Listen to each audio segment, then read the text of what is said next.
Welcome to another journey into the twisted labyrinth of From Software's most haunting universe.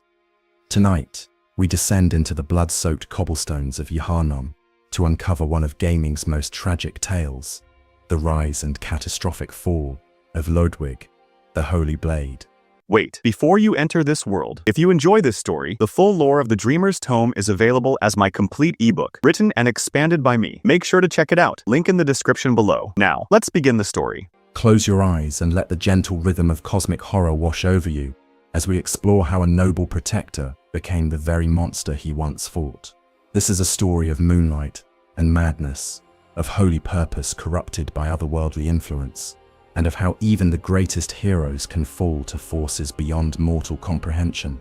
So settle into the darkness, dear hunter, and let us begin this melancholic odyssey through the nightmare-soaked streets of a city where healing became horror and salvation transformed into damnation. Chapter 1. The Gothic Foundation. In the mist-shrouded city of Yharnam, where Gothic spires pierce the perpetual twilight and ancient stones whisper of forgotten horrors, there once walked a man whose name would echo through the ages like a funeral bell. Ludwig, a name that would come to represent both the highest aspirations of humanity and its most tragic downfall. Before we can understand the depth of Ludwig's fall, we must first comprehend the world that shaped him. Yharnam was not always the nightmare-infected hellscape that hunters would eventually navigate in their blood-drunk stupor. Once it was merely another Victorian-inspired city, its residents blissfully unaware of the cosmic horrors that slumbered beneath their feet, waiting to be awakened by human ambition and scholarly hubris. The cobblestone streets that would later run red with the blood of transformed citizens once echoed with the footsteps of ordinary people living ordinary lives. Merchants hawked their wares in the marketplace, children played in the shadows of towering cathedral spires, and scholars debated philosophy in the halls of Bergenworth College. It was a world of gaslight and Gothic architecture, where the boundary between the sacred and the profane seemed clearly defined. But beneath this veneer of civilization lay the Pythagorean labyrinths, vast networks of ancient tombs and ceremonial chambers that stretched into the earth like the roots of some primordial tree. These underground realms were the legacy of a civilization far older than Yharnam, a people who had communed with beings from beyond the stars and paid a price that history had forgotten. The Pythagoreans had built their empire on blood and ritual, on communion with entities that existed outside the normal boundaries of space and time. Their labyrinths were not merely burial grounds, but cosmic temples where the veil between dimensions grew thin, where mortal consciousness could touch the infinite and emerge forever changed. These ancient halls held secrets that human minds were never meant to comprehend, knowledge that could elevate or destroy depending on the wisdom of those who sought it. It was the discovery of these underground realms that marked the beginning of everything that would follow. When the scholars of Bergenworth first descended into those shadowy depths, they believed they were uncovering the past. They had no idea they were unleashing the future, a future where the distinction between human and beast would blur, where healing would become horror, and where the noblest intentions would pave the road to damnation. The excavations began as an academic exercise, a scholarly pursuit of knowledge for its own sake.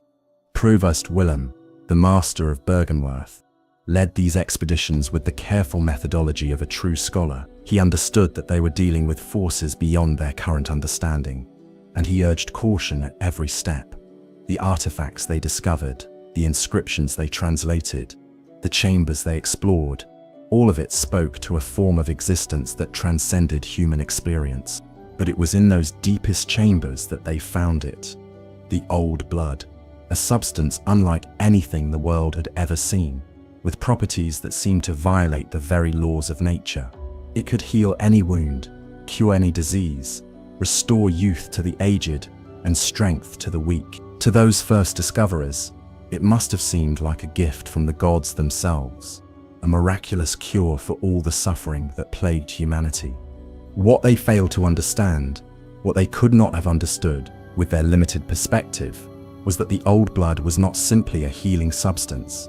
It was a form of communion, a way of connecting human consciousness to intelligences that existed on cosmic scales. Each drop, administered, each dose consumed, represented a step toward joining with beings whose very existence warped reality around them. The transformation was gradual at first, so subtle that it went unnoticed by most observers. Those who partook of the old blood found their health restored, their vigor renewed, their capabilities enhanced in ways that seemed purely beneficial. The elderly regained their youth, the sick were cured of ailments that had plagued them for years, and the weak discovered strength they had never possessed. But with these gifts came changes that were less obvious, but no less significant. Enhanced physical capabilities were accompanied by alterations in thought patterns and emotional responses. The blood seemed to awaken something primal within those who consumed it, something that had been dormant since humanity's earliest days. Aggression became more pronounced, the capacity for violence more readily accessible, and the boundaries of moral behavior more fluid. These early changes were easy to rationalize or ignore. Enhanced strength and aggression could be useful traits in a world where survival often depended on one's ability to defend oneself. The healing properties of the blood were so remarkable that most were willing to accept whatever minor side effects might accompany them. After all, what was a slight increase in aggressive tendencies compared to the elimination of disease and the promise of extended life? It was during this period of discovery and wonder that Ludwig first enters our story. Though the exact circumstances of his early life remain shrouded in mystery, we know that he was present during the formation of the Healing Church, the religious organization that would grow from the philosophical split between Willem and his student Lawrence. Where Willem urged restraint and careful study, Lawrence saw opportunity and divine providence. The old blood represented more than just a medical breakthrough. It was a chance to eliminate human suffering on a scale never before imagined. Why should such a miraculous gift be hoarded by scholars when it could benefit all of humanity? Why should they proceed with excessive caution when people were dying from diseases that the blood could cure instantly? The philosophical divide between master and student reflected a fundamental tension that has existed throughout human history, the conflict between knowledge and action, between careful study and immediate application, between the pursuit of understanding and the desire to help. Both perspectives had merit, and both would ultimately prove to be both right and catastrophically wrong. Ludwig found himself drawn to Lawrence's vision of healing and salvation. Perhaps he had witnessed firsthand the suffering that disease could inflict, or perhaps he had seen the miraculous effects of blood ministration and believed deeply in its potential to transform human existence for the better. Whatever his initial motivation, Ludwig became one of the early advocates for the widespread use of the old blood as a healing agent. This decision would define the rest of his life and ultimately lead to his downfall. But in those early days, when the promise of the blood seemed unlimited and its dangers remained hidden, Ludwig's choice to support Lawrence's vision appeared to be the epitome of noble purpose. He was a man who wanted to help, to heal, to protect humanity from suffering, intentions that could not have been more pure or admirable. The establishment of the Healing Church marked the beginning of a new era in Yharnam's history. No longer would healing be the exclusive domain of physicians and academics. Now, it would be a sacred mission, guided by religious conviction and supported by the full resources of an organized institution. The Church positioned itself as the guardian of humanity's greatest gift, the protector of the old blood, and the guide for its proper application. Under Lawrence's leadership, the Church began to systematize the use of blood ministration. They developed protocols for its administration, criteria for determining who should receive it, and procedures for monitoring its effects. What had begun as an experimental treatment became a standardized medical practice, available to anyone who sought the Church's help. This systematization was both the Church's greatest strength and the source of its eventual corruption. By creating formal structures around blood ministration, the Church was able to help vast numbers of people in ways that would have been impossible through individual treatment. The scale of human suffering they were able to alleviate was truly remarkable, and the gratitude of those they helped provided the Church with enormous social and political influence. But systematization also meant standardization, and standardization meant that the subtle variations and individual responses to the blood that might have served as warning signs were overlooked in favor of general protocols. The Church's focus on helping as many people as possible meant that careful observation of individual cases became secondary to efficient administration of treatment. As the Church's influence grew, so did the complexity of the forces they were dealing with. The old blood was not a simple substance that could be measured and administered according to medical principles. It was a conduit to cosmic intelligences that operated according to rules beyond human understanding. Each dose represented not just a medical treatment, but a form of spiritual communion that connected the recipient to forces that existed outside normal reality. The early signs of what would later be called the Beast Scourge began to manifest during this period, though they were initially dismissed as isolated incidents or unfortunate side effects. Occasional cases of unusual aggression, reports of people developing animal-like characteristics, instances of violent behavior that seemed out of character, all of these were explained away as rare complications or pre-existing conditions that the blood had somehow exacerbated. The Church's response to these early warning signs revealed both their genuine desire to help and their fundamental misunderstanding of what they were dealing with. Rather than questioning the safety of blood administration, they sought to refine their procedures to eliminate what they saw as preventable complications. They developed new protocols, created additional safeguards, and trained their ministers to recognize and address potential problems.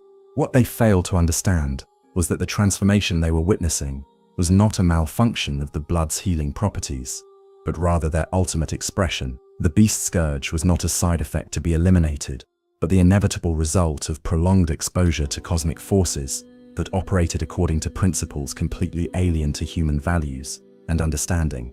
It was into this world of growing complexity and hidden danger that Ludwig would emerge as a figure of hope and leadership. His story was just beginning, but already the forces that would shape his destiny were gathering around him like storm clouds on the horizon. The old blood flowed through Yharnam's veins. The Church grew in power and influence, and somewhere in the shadows, cosmic intelligences watched and waited for the right moment to advance their incomprehensible agenda. The stage was set for one of gaming's most tragic tales of heroism, corrupted, and nobility transformed into horror. Ludwig would rise to become the greatest hunter of his generation, a beacon of hope in an increasingly dark world. But the very forces that elevated him would ultimately be his undoing, proving that in a universe governed by cosmic horror, even the purest intentions can lead to damnation. Chapter 2: The Birth of a Hunter. As the old blood began to weave its subtle influence through the veins of Yharnam's populace, a new crisis emerged that would require heroes of extraordinary caliber.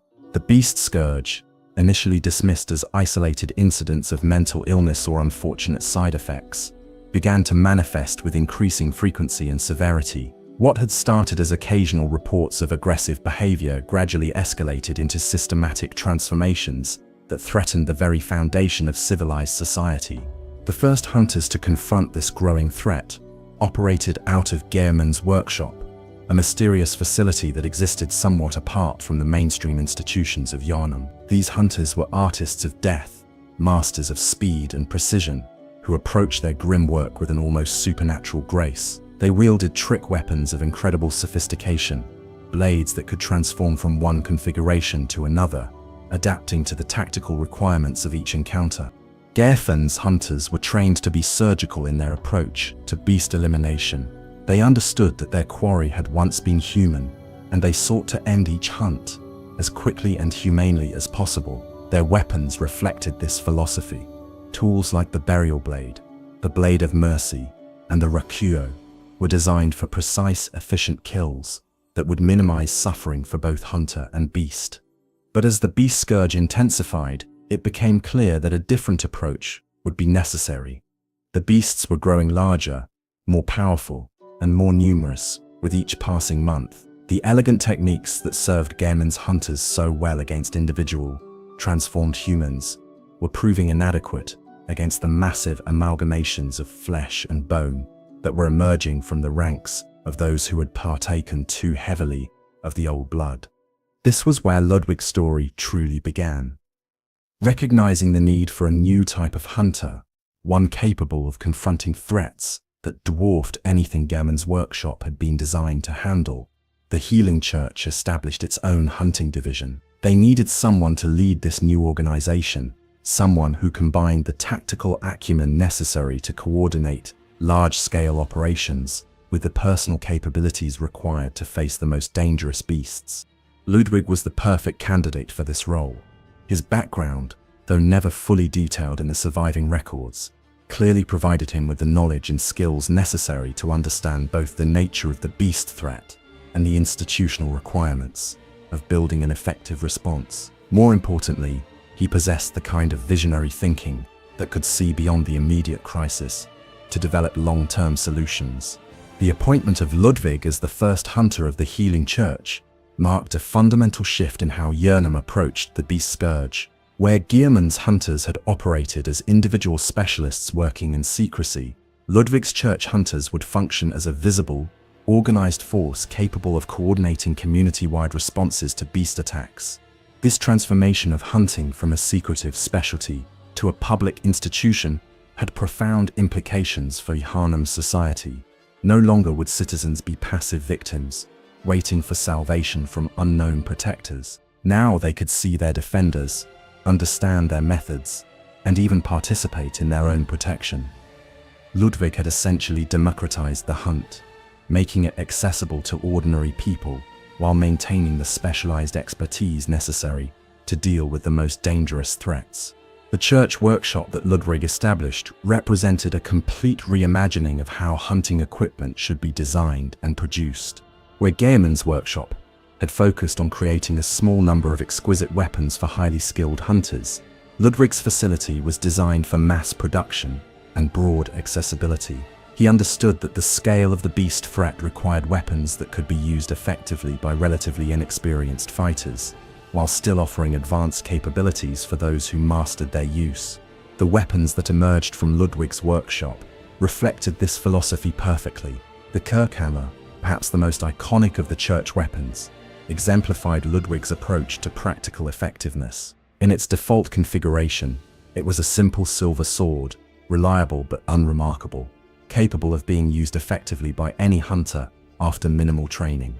But when transformed, it combined with its massive stone block sheath to create a weapon of devastating power that required no particular finesse to use effectively. Ludwig's Holy Blade, the weapon that would bear his name for all eternity, represented the pinnacle of this design philosophy. Like the Kirkhammer, it began as a silver sword that any hunter could wield with basic competence, but when transformed into its greatsword configuration, it became a weapon capable of cleaving through multiple enemies with a single swing, devastating enough to bring down even the largest beasts when wielded with determination and courage.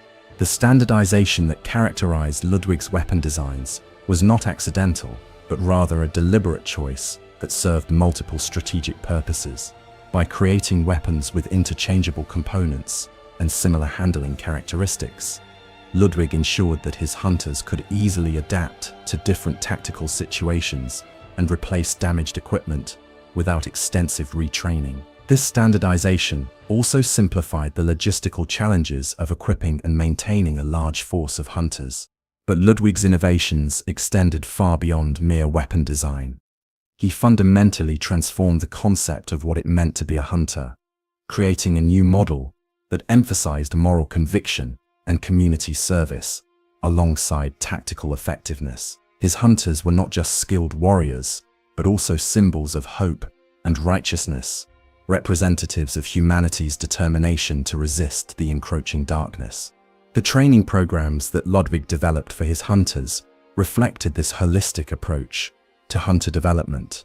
Physical conditioning and weapon instruction were certainly important components, but equal emphasis was placed on character development and moral education. Ludwig understood that hunters who dealt regularly with violence and transformation would face constant temptation to abandon their humanity, and he sought to provide them with the psychological and spiritual tools necessary to resist such corruption. This emphasis on moral development was not merely philosophical, but intensely practical. Ludwig had observed that hunters who maintained strong ethical principles and clear moral purpose were more resistant to the psychological effects of their work. They were less likely to develop the bloodlust that claimed so many of their profession, less susceptible to the despair that could lead to abandonment of their duties, and more capable of inspiring confidence and cooperation in the civilian population. The result of Ludwig's approach was a new type of hunter, warriors, who were not only effective in combat, but also capable of serving as leaders and inspirations to their communities. These honorable Spartans, as Ludwig envisioned them, would stand against the darkness not just with skill and strength, but with unwavering moral conviction. They would be living proof that humanity could face cosmic horror without losing its essential character. The success of this approach was undeniable. Under Ludwig's leadership, organized hunts became common throughout Yharnam, involving not just professional hunters, but also ordinary citizens who had been trained and equipped to participate in their own defense. No longer were the people of Yharnam helpless victims waiting for salvation. They had become active participants in the struggle against the beast scourge. This transformation of hunting from an elite specialty to a mass movement had far-reaching social and political implications. The church hunters became visible symbols of the healing church's power and benevolence, proof that the organization that had brought miraculous healing to Yharnam also possessed the means to protect the city from the unfortunate consequences of that gift. The black garb of the church hunters became synonymous with both hope and fear. Hope among those who still clung to their humanity, fear among the beasts and those who might become beasts. Ludwig's personal role in this transformation cannot be overstated. He was not merely an administrator or tactical coordinator, but a hands-on leader who participated directly in the most dangerous hunts. His presence on the battlefield provided his hunters with the confidence and inspiration they needed to face threats that would have overwhelmed less motivated fighters. Stories of Ludwig's prowess in combat spread throughout Yharnam, creating a legend that enhanced the reputation and effectiveness of all church hunters. But perhaps Ludwig's most significant innovation was his understanding of the psychological dimensions of the hunt. He recognized that fighting beasts, creatures that had once been human, placed unique emotional and spiritual burdens on hunters. The knowledge that they might one day face transformed friends, family members, or colleagues, created stresses that could easily destroy even the most competent fighters. Ludwig addressed these challenges by creating support systems and philosophical frameworks that helped hunters cope with the moral complexities of their work. He taught them to see their role not as executioners but as liberators, freeing tortured souls from forms of existence that were worse than death. He encouraged them to honor the humanity that the beasts had lost, while accepting the necessity of destroying the monsters they had become. This psychological sophistication in Ludwig's approach to hunter training reflected his deep understanding of human nature and his genuine concern for the well-being of those under his command. He was not simply using people as tools to accomplish tactical objectives, but rather developing them as complete human beings capable of fulfilling their highest potential, even under the most challenging circumstances. The organizational structure that Ludwig created for the church hunters was equally innovative. Rather than relying on rigid hierarchies or inflexible command structures, he developed systems that emphasized initiative, adaptability, and mutual support. Hunters were encouraged to think independently and adapt their tactics to specific situations while maintaining coordination with their colleagues and superiors.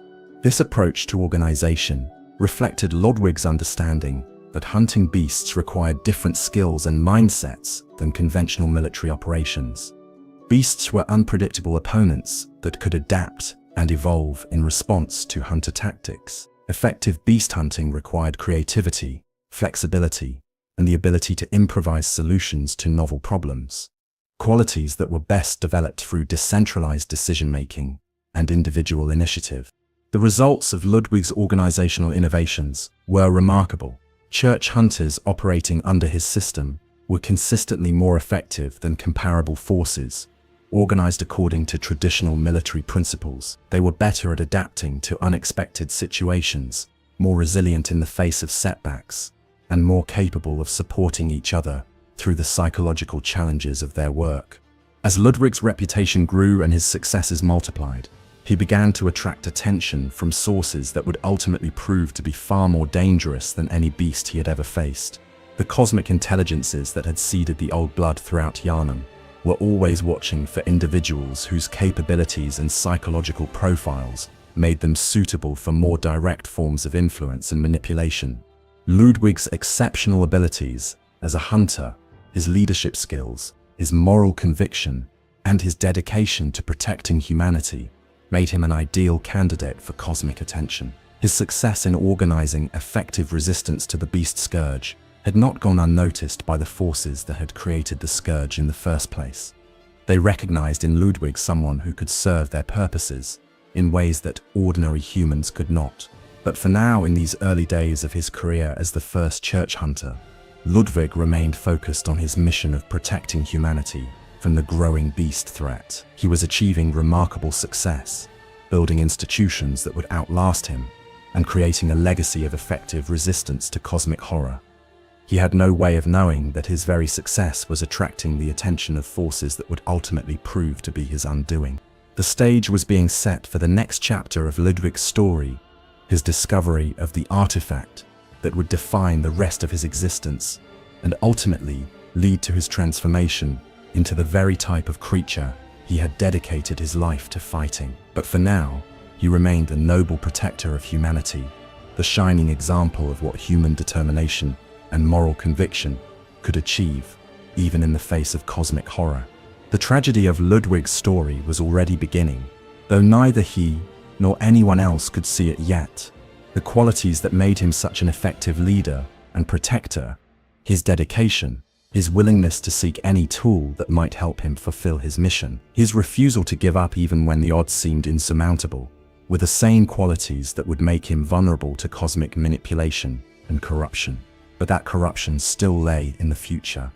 For now, Ludwig the Holy Blade stood as a beacon of hope in an increasingly dark world, proof that humanity could organize itself effectively to face threats that exceeded individual capability. His hunters walked the streets of Yharnam with pride and purpose.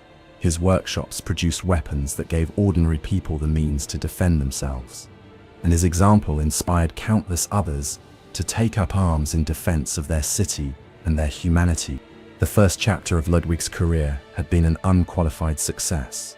He had identified a critical need, developed innovative solutions, and implemented them with remarkable effectiveness. He had transformed the hunt from a secretive specialty into a community-wide movement, democratizing access to the tools and training necessary for effective beast hunting, while maintaining the specialized expertise required to deal with the most dangerous threats. But success, as Ludwig would eventually learn, could be as dangerous as failure when it attracted the wrong kind of attention. The cosmic forces that governed the beast scourge were not passive observers, but active participants in the unfolding drama of human transformation. They had plans for humanity that went far beyond simple destruction, and they were always seeking individuals who could help them advance those plans. Ludwig's achievements had marked him as someone worth watching, someone whose capabilities and character made him suitable for a more direct role in the cosmic agenda that was slowly reshaping reality itself. The tools and knowledge that would enable his transformation were already being prepared, waiting for the right moment to enter his life and begin the process that would ultimately lead to his downfall. Chapter 3: The Discovery in the Depths. While Ludwig's reputation as a hunter and leader continued to grow, his curiosity about the deeper mysteries of the beast scourge led him to undertake expeditions that would prove to be far more dangerous than any surface hunt. The Healing Church regularly sponsored explorations into the Pythagorean labyrinths beneath Yharnam, seeking artifacts and knowledge that might provide insight into the cosmic forces that had shaped their world. These expeditions into the Chalice dungeons were perilous undertakings that required skilled warriors capable of facing not only the undead guardians that still prowled the ancient passages, but also the more exotic threats that lurked in the deeper levels, where reality itself seemed to bend and twist under otherworldly influence. The deeper one ventured into these subterranean realms, the more apparent it became that the normal laws of physics and logic held little sway. Ludwig had established himself as one of the Church's most accomplished tomb prospectors, venturing repeatedly into these dangerous depths in service of humanity's need to understand the forces that threatened its existence. His tactical acumen and combat effectiveness made him ideally suited for these expeditions, while his scholarly inclinations drove him to seek out the knowledge and artifacts that might provide answers to the questions that plagued all who studied the beast scourge. It was during one of these deep expeditions, in chambers where the very air seemed to thrum with arcane power, that Ludwig made the discovery that would forever change his life and ultimately seal his doom. In a vault that seemed to exist partially outside normal space and time, he found a sword unlike any weapon he had ever encountered. The Holy Moonlight Sword appeared to be carved from some otherworldly material that absorbed darkness, while simultaneously emanating a soft, ethereal glow. Its blade seemed to drink in the shadows around it, creating an area of unnatural illumination that revealed details that would otherwise have remained hidden. When moonlight, whether actual lunar illumination or some other form of pale radiance, danced around the blade, the sword would channel what its ancient inscriptions described as the abyssal cosmos, enabling it to project waves of shadowy light that could cleave through stone and flesh with equal ease. But the sword was far more than simply a powerful weapon. As Ludwig quickly discovered, it possessed what could only be described as a consciousness of its own, an intelligence that communicated through visions and sensations that bypassed rational thought entirely. When Ludwig closed his eyes while holding the blade, he would see tiny beings of light dancing in the darkness of his mind, offering what he interpreted as guidance and wisdom. These visions were unlike anything Ludwig had ever experienced.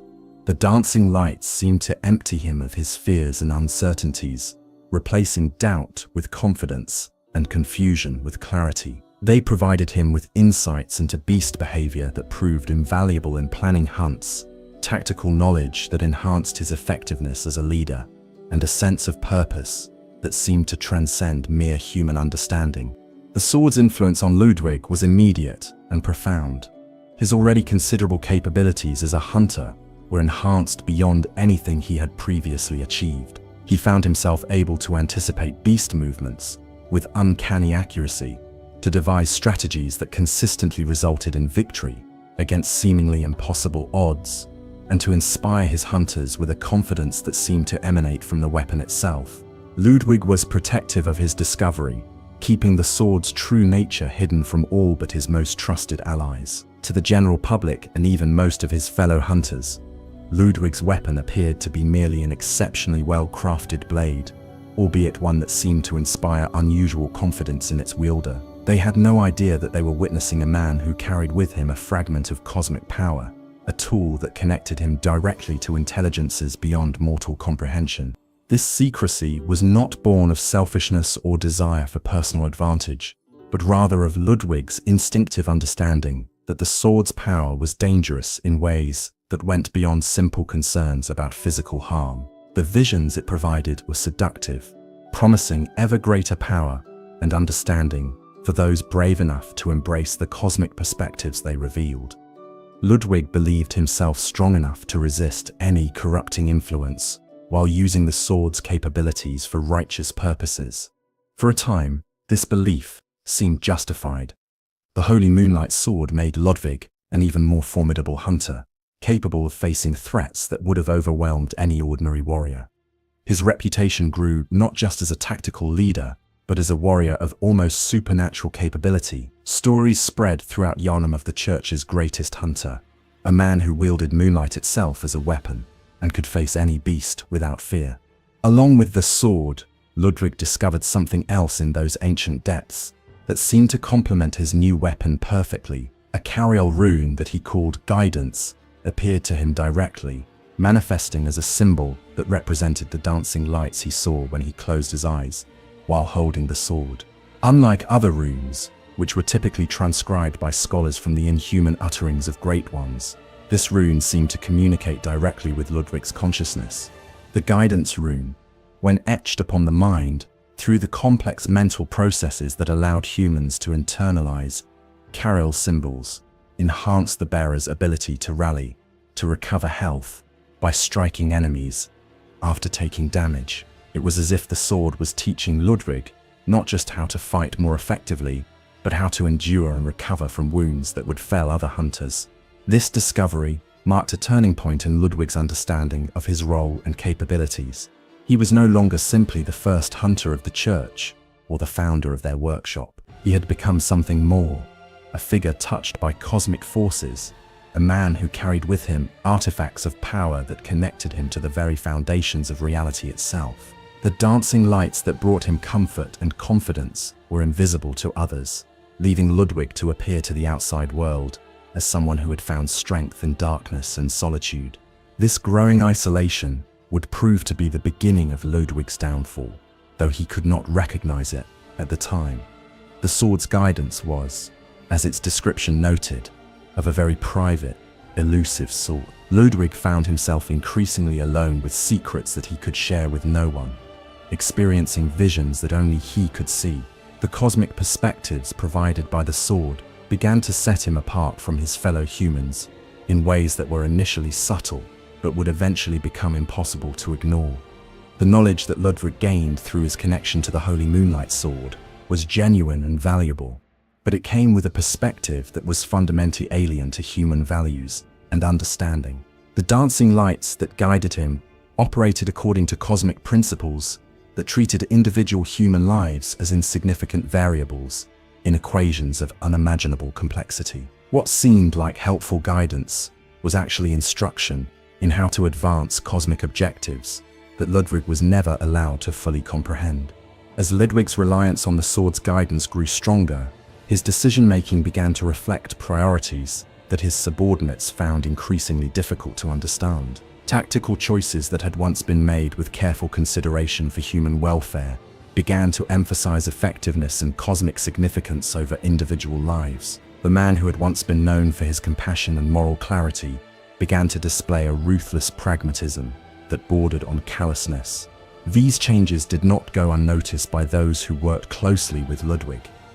Other church officials and experienced hunters began to observe that their leader was becoming something different from the inspirational figure who had originally recruited and trained them. His connection to the sword was creating psychological and spiritual alterations that were gradually but inexorably changing his fundamental nature.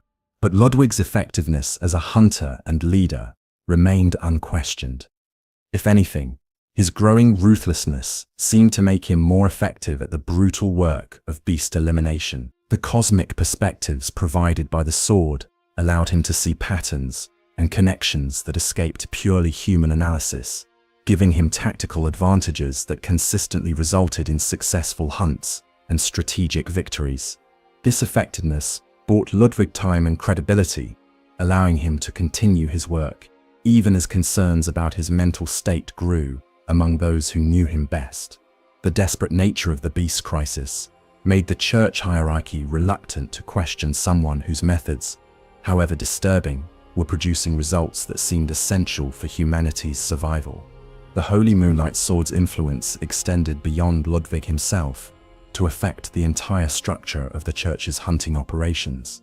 The weapons and techniques that Ludwig developed under the sword's guidance were designed not just to be effective against beasts, but to create psychological and spiritual vulnerabilities in those who used them. The emphasis on aggressive combat and rally mechanics gradually wore down hunters' resistance to cosmic influence, making them more susceptible to the kind of transformation that was slowly claiming their leader. The research traditions that Ludwig established, guided by insights provided by the sword, consistently led church scholars and hunters toward discoveries that exposed them to cosmic influences. The methodologies he developed for studying beast transformation and the cosmic forces behind it were sophisticated and effective, but they also created opportunities for corruption and manipulation that Ludwig himself was not equipped to recognize or prevent. As Ludwig's connection to the sword deepened, the boundary between his own thoughts and the guidance he received from the cosmic intelligence that inhabited the weapon became increasingly blurred. What had begun as a partnership between human determination and otherworldly wisdom gradually evolved into a form of possession, though Ludwig remained largely unaware of the transformation that was occurring within his own consciousness. The visions of dancing lights that had once provided comfort and confidence began to take on a more demanding character. The guidance offered by the sword became less like helpful advice and more like imperious commands that brooked no questioning or delay. Ludwig found himself making decisions that he could not fully explain or justify, acting on impulses that seemed to come from outside his own will. The sword's description of itself as Ludwig's true mentor proved to be far more literal than symbolic. The weapon was not simply providing guidance to a human user, but actively shaping Ludwig's consciousness to make him a more effective agent of cosmic will. The process was gradual and subtle, designed to avoid triggering the kind of resistance that a more direct approach might have provoked. This transformation of Ludwig's consciousness was part of a larger cosmic project that treated human evolution as a process to be guided and controlled, rather than allowed to develop naturally. The sword was one of many artifacts through which cosmic intelligences interacted with material reality, tools designed to identify and cultivate individuals whose capabilities and psychological profiles made them suitable for advanced forms of transformation. Ludwig's exceptional abilities as a hunter and leader, combined with his moral conviction and dedication to protecting humanity, made him an ideal candidate for this type of cosmic intervention. His success in organizing effective resistance to the beast scourge had demonstrated capabilities that could be useful for advancing cosmic objectives, while his psychological makeup provided the necessary vulnerabilities for gradual corruption and control.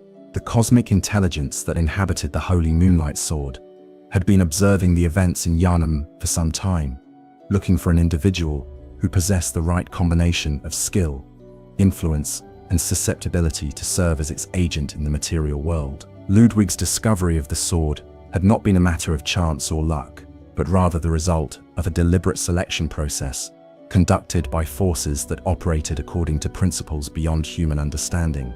As Ludwig's transformation continued, the effects began to manifest in ways that could no longer be hidden from his subordinates and colleagues. His fighting style became more aggressive and less concerned with minimizing casualties. His tactical decisions began to reflect priorities that seemed to have little to do with protecting human life.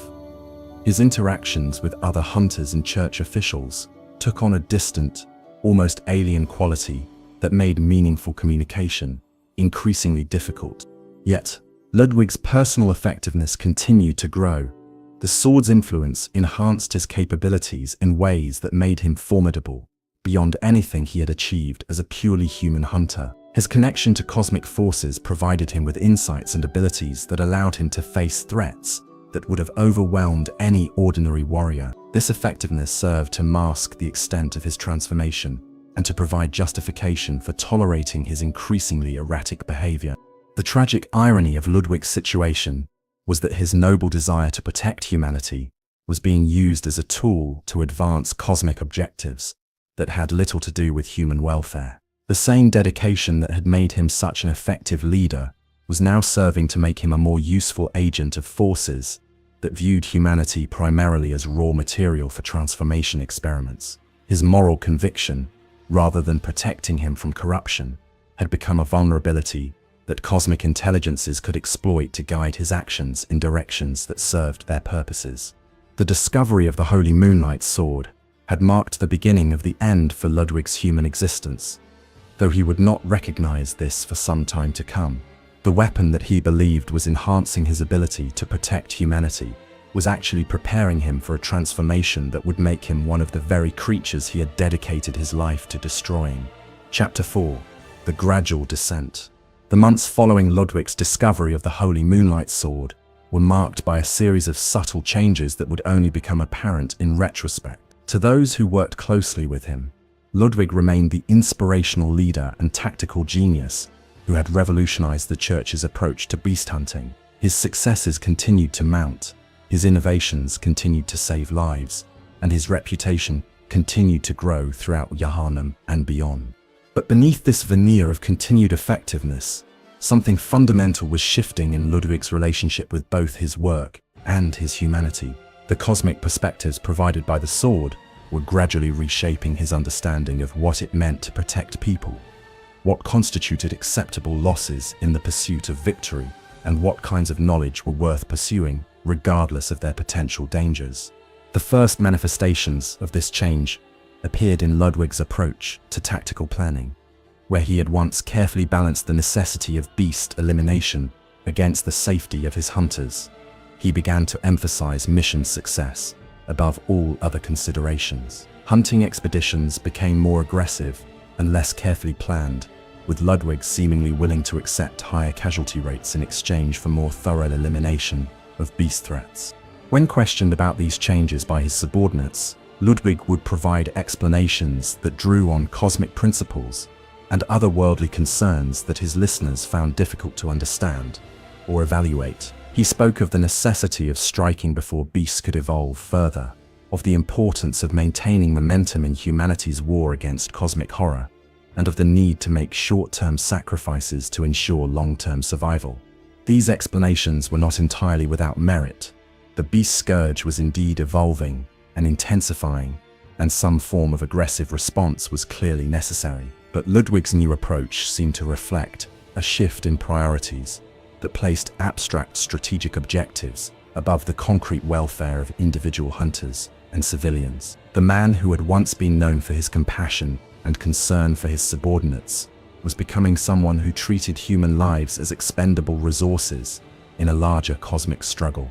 This transformation in Ludwig's leadership style was accompanied by changes in his personal behavior that were equally concerning to those who observed them closely. He became increasingly isolated, spending long hours alone with the holy moonlight sword in chambers deep within the church workshop. During these solitary sessions, witnesses reported hearing him engaged in what appeared to be conversations with the weapon, treating it as if it were a sentient being capable of providing advice and guidance. The sword's influence on Ludwig's psychological state was becoming more overt and disturbing with each passing week. His sleep patterns became erratic, with reports of him wandering the workshop corridors at all hours of the night, the sword's pale radiance casting eerie shadows on the walls around him. His appetite diminished, and his overall physical condition began to show signs of the strain that prolonged exposure to cosmic forces was placing on his mortal frame. More concerning still were the changes in Ludwig's intellectual pursuits. His research into the nature of beasts and the cosmic forces that created them became increasingly esoteric and dangerous. He began conducting experiments that required materials and procedures that could not be easily explained or justified through normal channels, forcing him to divert church resources for purposes that he could not fully disclose to his superiors. These secret research projects represented Ludwig's first major betrayal of the trust that had been placed in him, though he justified them as necessary for the greater good of humanity. The knowledge he was gaining through these experiments was genuine and valuable, providing insights into the transformation process that could potentially be used to prevent or control beast metamorphosis. But the methods required to gain this knowledge exposed Ludwig and his research assistants to influences that no human mind was designed to comprehend. The cosmic intelligence that inhabited the Holy Moonlight Sword was using these research projects to accelerate Ludwig's transformation, while providing him with the knowledge and capabilities that would make him more useful as an agent of otherworldly will. Each experiment brought him deeper into contact with forces that operated according to principles completely alien to human values, gradually eroding his capacity for purely human judgment and moral reasoning. Ludwig's relationship with the sword during this period evolved from partnership to dependence to something approaching complete psychological fusion. The weapon became not just his constant companion, but an integral part of his identity and consciousness. He could no longer function effectively without its presence, and being separated from it, even briefly, would send him into states of panic and disorientation that were deeply troubling to witness. The visions of dancing lights that the sword provided became more frequent and more vivid, offering Ludwig glimpses of cosmic truths that were both enlightening and maddening. These visions revealed the true scope of the forces that governed the Beast Scourge, the ultimate destiny that awaited humanity, and the role that Ludwig himself was meant to play in advancing cosmic evolution. The knowledge was intoxicating and terrifying in equal measure, providing Ludwig with a sense of purpose and understanding that transcended anything he had experienced as a purely human hunter. But this cosmic perspective came at the cost of Ludwig's connection to ordinary human concerns and values. The suffering of individual hunters began to seem insignificant compared to the vast cosmic drama in which he was participating. The preservation of human civilization appeared less important than the advancement of consciousness toward forms that could exist on universal scales. The very foundations of his moral framework were being systematically eroded by exposure to truths that human minds were never intended to grasp. The other hunters, under Ludwig's command, found themselves in an increasingly difficult position during this period. They could observe that their leader was changing in ways that were deeply troubling, but they also recognized that his tactical innovations and enhanced capabilities had kept them alive through missions that would otherwise have been impossible. Their loyalty to Ludwig was based not just on respect and tradition, but on the practical reality that following his guidance was their best chance of survival in an increasingly dangerous world. This practical loyalty created a conspiracy of silence around Ludwig's transformation. Hunters who might otherwise have reported their concerns to higher authorities were reluctant to do so when it might result in Ludwig's removal from command. They convinced themselves that his changes were temporary, that the pressures of leadership and constant exposure to cosmic horrors would eventually ease, allowing the Ludwig they had known and respected to return. The church hierarchy's response to growing concerns about Ludwig's behavior was complicated by their recognition of his continued effectiveness and their lack of any viable alternative to his leadership. The specialized knowledge and techniques that Ludwig had developed were too closely tied to his personal insights and innovations to be easily transferred to other leaders. The institutional structures he had created were dependent on his continuing guidance and authority. Removing him would likely result in a significant weakening of the church's ability to respond to the beast threat at a time when such weakness could prove catastrophic. This dependence on Ludwig's unique capabilities gave him considerable freedom to pursue his increasingly dangerous research without effective oversight or constraint. The church officials who might have questioned his methods lacked the expertise necessary to evaluate his work, while those who possessed relevant knowledge were either his subordinates or had been gradually corrupted by exposure to the same cosmic influences that were transforming their leader. The weapons and techniques that Ludwig developed during this period reflected the growing influence of cosmic perspectives on his thinking. While they remained effective tools for beast hunting, they also incorporated elements that were designed to create psychological and spiritual vulnerabilities in their users. The rally system, that had been such a valuable tool for hunter survival, began to show its darker implications, as hunters who relied heavily on recovering health through aggressive combat developed an almost addictive relationship with violence. Ludwig's training methods also began to reflect priorities that had more to do with advancing cosmic objectives than protecting human welfare. New hunters were taught to embrace risk and aggression in ways that made them more effective fighters, but also more susceptible to corruption. The emphasis on honor and righteousness that had characterized Ludwig's early approach to hunter education was gradually replaced by a focus on effectiveness and cosmic significance that treated moral considerations as secondary concerns. The cumulative effect of these changes was to create a hunting force that was increasingly effective at eliminating beasts, but also increasingly vulnerable to the same cosmic influences that were transforming their leader. Ludwig's innovations were preparing his hunters for transformations that they did not understand and could not resist, turning them into unwitting agents of the same forces they believed they were fighting against. During this period, Ludwig began to experiment on himself with specialized blood preparations, using the Holy Moonlight Sword's guidance to maintain his mental stability while deliberately exposing himself to transformative influences. These self-experiments were incredibly dangerous, representing a form of deliberate flirtation with the very corruption that he had spent his career fighting against. But Ludwig believed that the potential benefits justified the risks, especially as the beast threat continued to escalate beyond the ability of conventional hunting methods to contain. The early results of Ludwig's self-experimentation seemed promising. he found that he could temporarily access enhanced physical capabilities that made him even more effective in combat against the largest and most dangerous beasts. His strength, speed, and resilience increased dramatically during these episodes, and his connection to the Holy Moonlight Sword became even more profound, allowing him to channel cosmic forces in ways that had previously been impossible. These enhanced capabilities came with increasingly obvious costs. Ludwig's appearance began to change in subtle ways, with his features becoming more angular and his eyes taking on an otherworldly gleam that was disturbing to those who looked directly into them. His behavior became more erratic and unpredictable, with moments of brilliant insight alternating with periods of distant contemplation that left him effectively unreachable by his subordinates. More concerning still were the changes in Ludwig's values and priorities.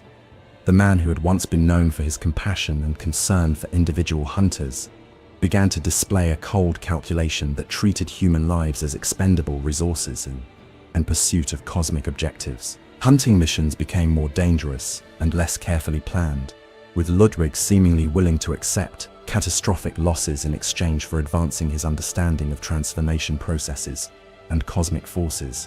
These changes did not go unnoticed by Ludwig's contemporaries, but his continued effectiveness and the increasingly desperate nature of the beast crisis made them reluctant to take action.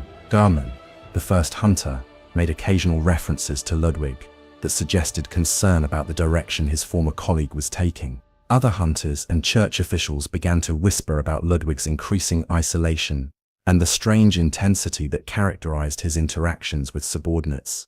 But Ludwig's effectiveness as a hunter and leader remained unquestioned. Whatever changes were occurring in his personality and priorities, they had not yet affected his ability to coordinate successful hunting operations and develop innovative solutions to evolving threats. If anything, his growing ruthlessness and cosmic perspective seemed to make him more effective at the brutal work of beast elimination, providing him with tactical advantages that purely human hunters could not match.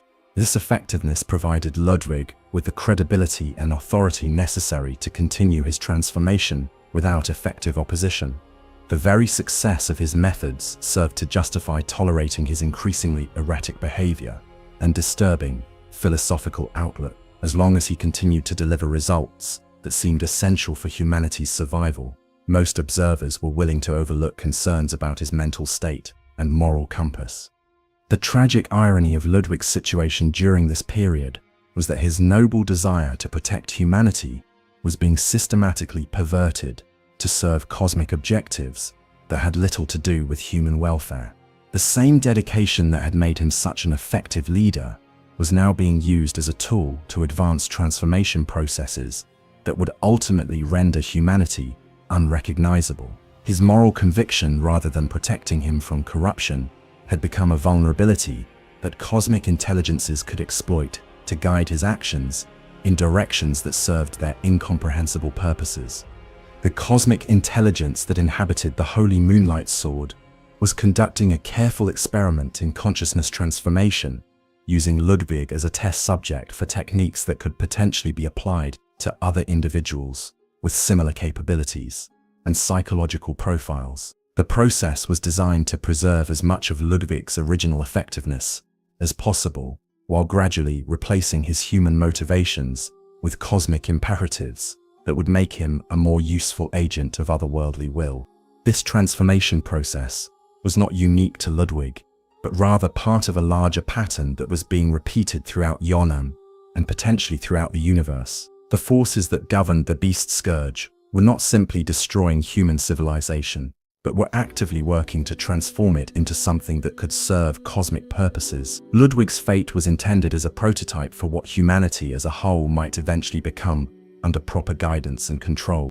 The knowledge that Ludwig gained through his connection to the sword and his increasingly dangerous research was genuine and valuable, but it was also carefully selected and presented to advance cosmic objectives rather than human interests. The tactical insights and enhanced capabilities that made Ludwig such an effective hunter were side effects of a process designed to transform him into something that could serve purposes he was never allowed to fully understand.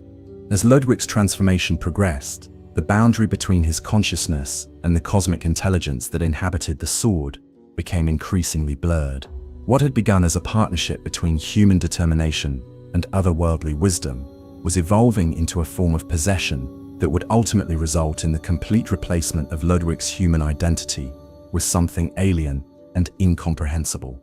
The stage was being set for the final phase of Ludwig's transformation, the period when his remaining human consciousness would be overwhelmed by cosmic influences and his physical form would be reshaped to better serve otherworldly purposes. But even as this fate approached, Ludwig remained convinced that he was serving humanity's best interests, that his sacrifices and transformations were necessary steps in the struggle to protect civilization from cosmic horror. The tragedy of Ludwig's story was not that he was weak or corruptible, but that his very strengths and virtues were being used against him by forces that understood human psychology far better than humans understood cosmic purposes. His dedication, his intelligence, his moral conviction, all of these qualities made him an ideal candidate for transformation, while simultaneously blinding him to the true nature of what was happening to him. Chapter 5: The Workshop's Evolution and Corruption. As Ludwig's personal transformation accelerated under the influence of the Holy Moonlight Sword, the workshop he had built began to reflect the changing priorities and cosmic perspectives that were reshaping his consciousness.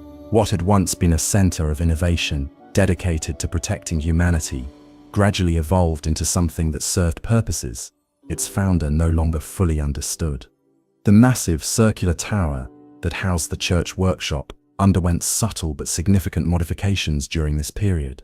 New chambers were constructed in the deepest levels, spaces that were designed according to architectural principles that seemed to bend conventional geometry. These underground laboratories and ritual chambers were ostensibly created for advanced research into beast transformation and cosmic forces, but their true purpose was to provide Ludwig with facilities suitable for the increasingly esoteric experiments that his otherworldly guidance demanded. The weapons produced by the workshop during this period maintained their effectiveness against beasts, while incorporating elements that reflected Ludwig's growing understanding of cosmic principles. The standardized silver swords that formed the basis of both the Kirkhammer and Ludwig's Holy Blade began to incorporate trace amounts of materials that Ludwig had discovered in the deepest chambers of the Chalice dungeons. These otherworldly substances enhanced the weapon's effectiveness, but also created subtle psychological effects in their wielders that made them more susceptible to cosmic influence. The production methods employed in the workshop became more sophisticated and more secretive. Ludwig implemented new procedures that required specialized knowledge and materials that could not be easily explained or justified through normal channels. The craftsmen and artificers who worked on these projects were gradually exposed to influences that began to affect their consciousness and behavior in ways that paralleled Ludwig's own transformation. This corruption of the workshop's personnel was not accidental, but rather a deliberate consequence of Ludwig's cosmic guidance. The intelligence that inhabited the Holy Moonlight Sword understood that transforming a single individual, however capable, would have limited impact on the broader course of human evolution. A more comprehensive approach required the systematic corruption of entire institutions and the people who worked within them. The training programs that Ludwig had developed for new hunters underwent similar modifications during this period. While they retained their emphasis on physical conditioning and weapon proficiency, they began to incorporate philosophical and spiritual elements that were designed to create psychological vulnerabilities that cosmic forces could exploit. New hunters were taught to embrace risk and aggression in ways that made them more effective fighters, but also more likely to seek out dangerous knowledge and power, regardless of the potential consequences. The moral education that had once been a cornerstone of Ludwig's approach to hunter development was gradually replaced by a more pragmatic philosophy that emphasized effectiveness above ethical considerations. Hunters were taught to see their role not as protectors of human values, but as agents of cosmic evolution, participants in a transformation process that would ultimately elevate humanity to higher forms of existence. These changes in training methodology produced hunters who were remarkably effective at their primary mission of beast elimination, but who also displayed concerning tendencies toward violence and corruption. The rally system that Ludwig had refined and promoted became almost addictive for many hunters, creating a psychological dependence on combat and bloodshed that made them increasingly similar to the beasts they hunted.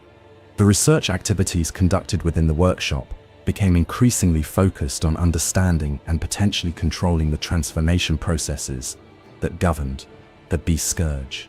Ludwig's teams of scholar hunters conducted extensive studies of captured beasts, analyzing their physiology and behavior patterns, while attempting to identify the cosmic forces that had shaped their evolution.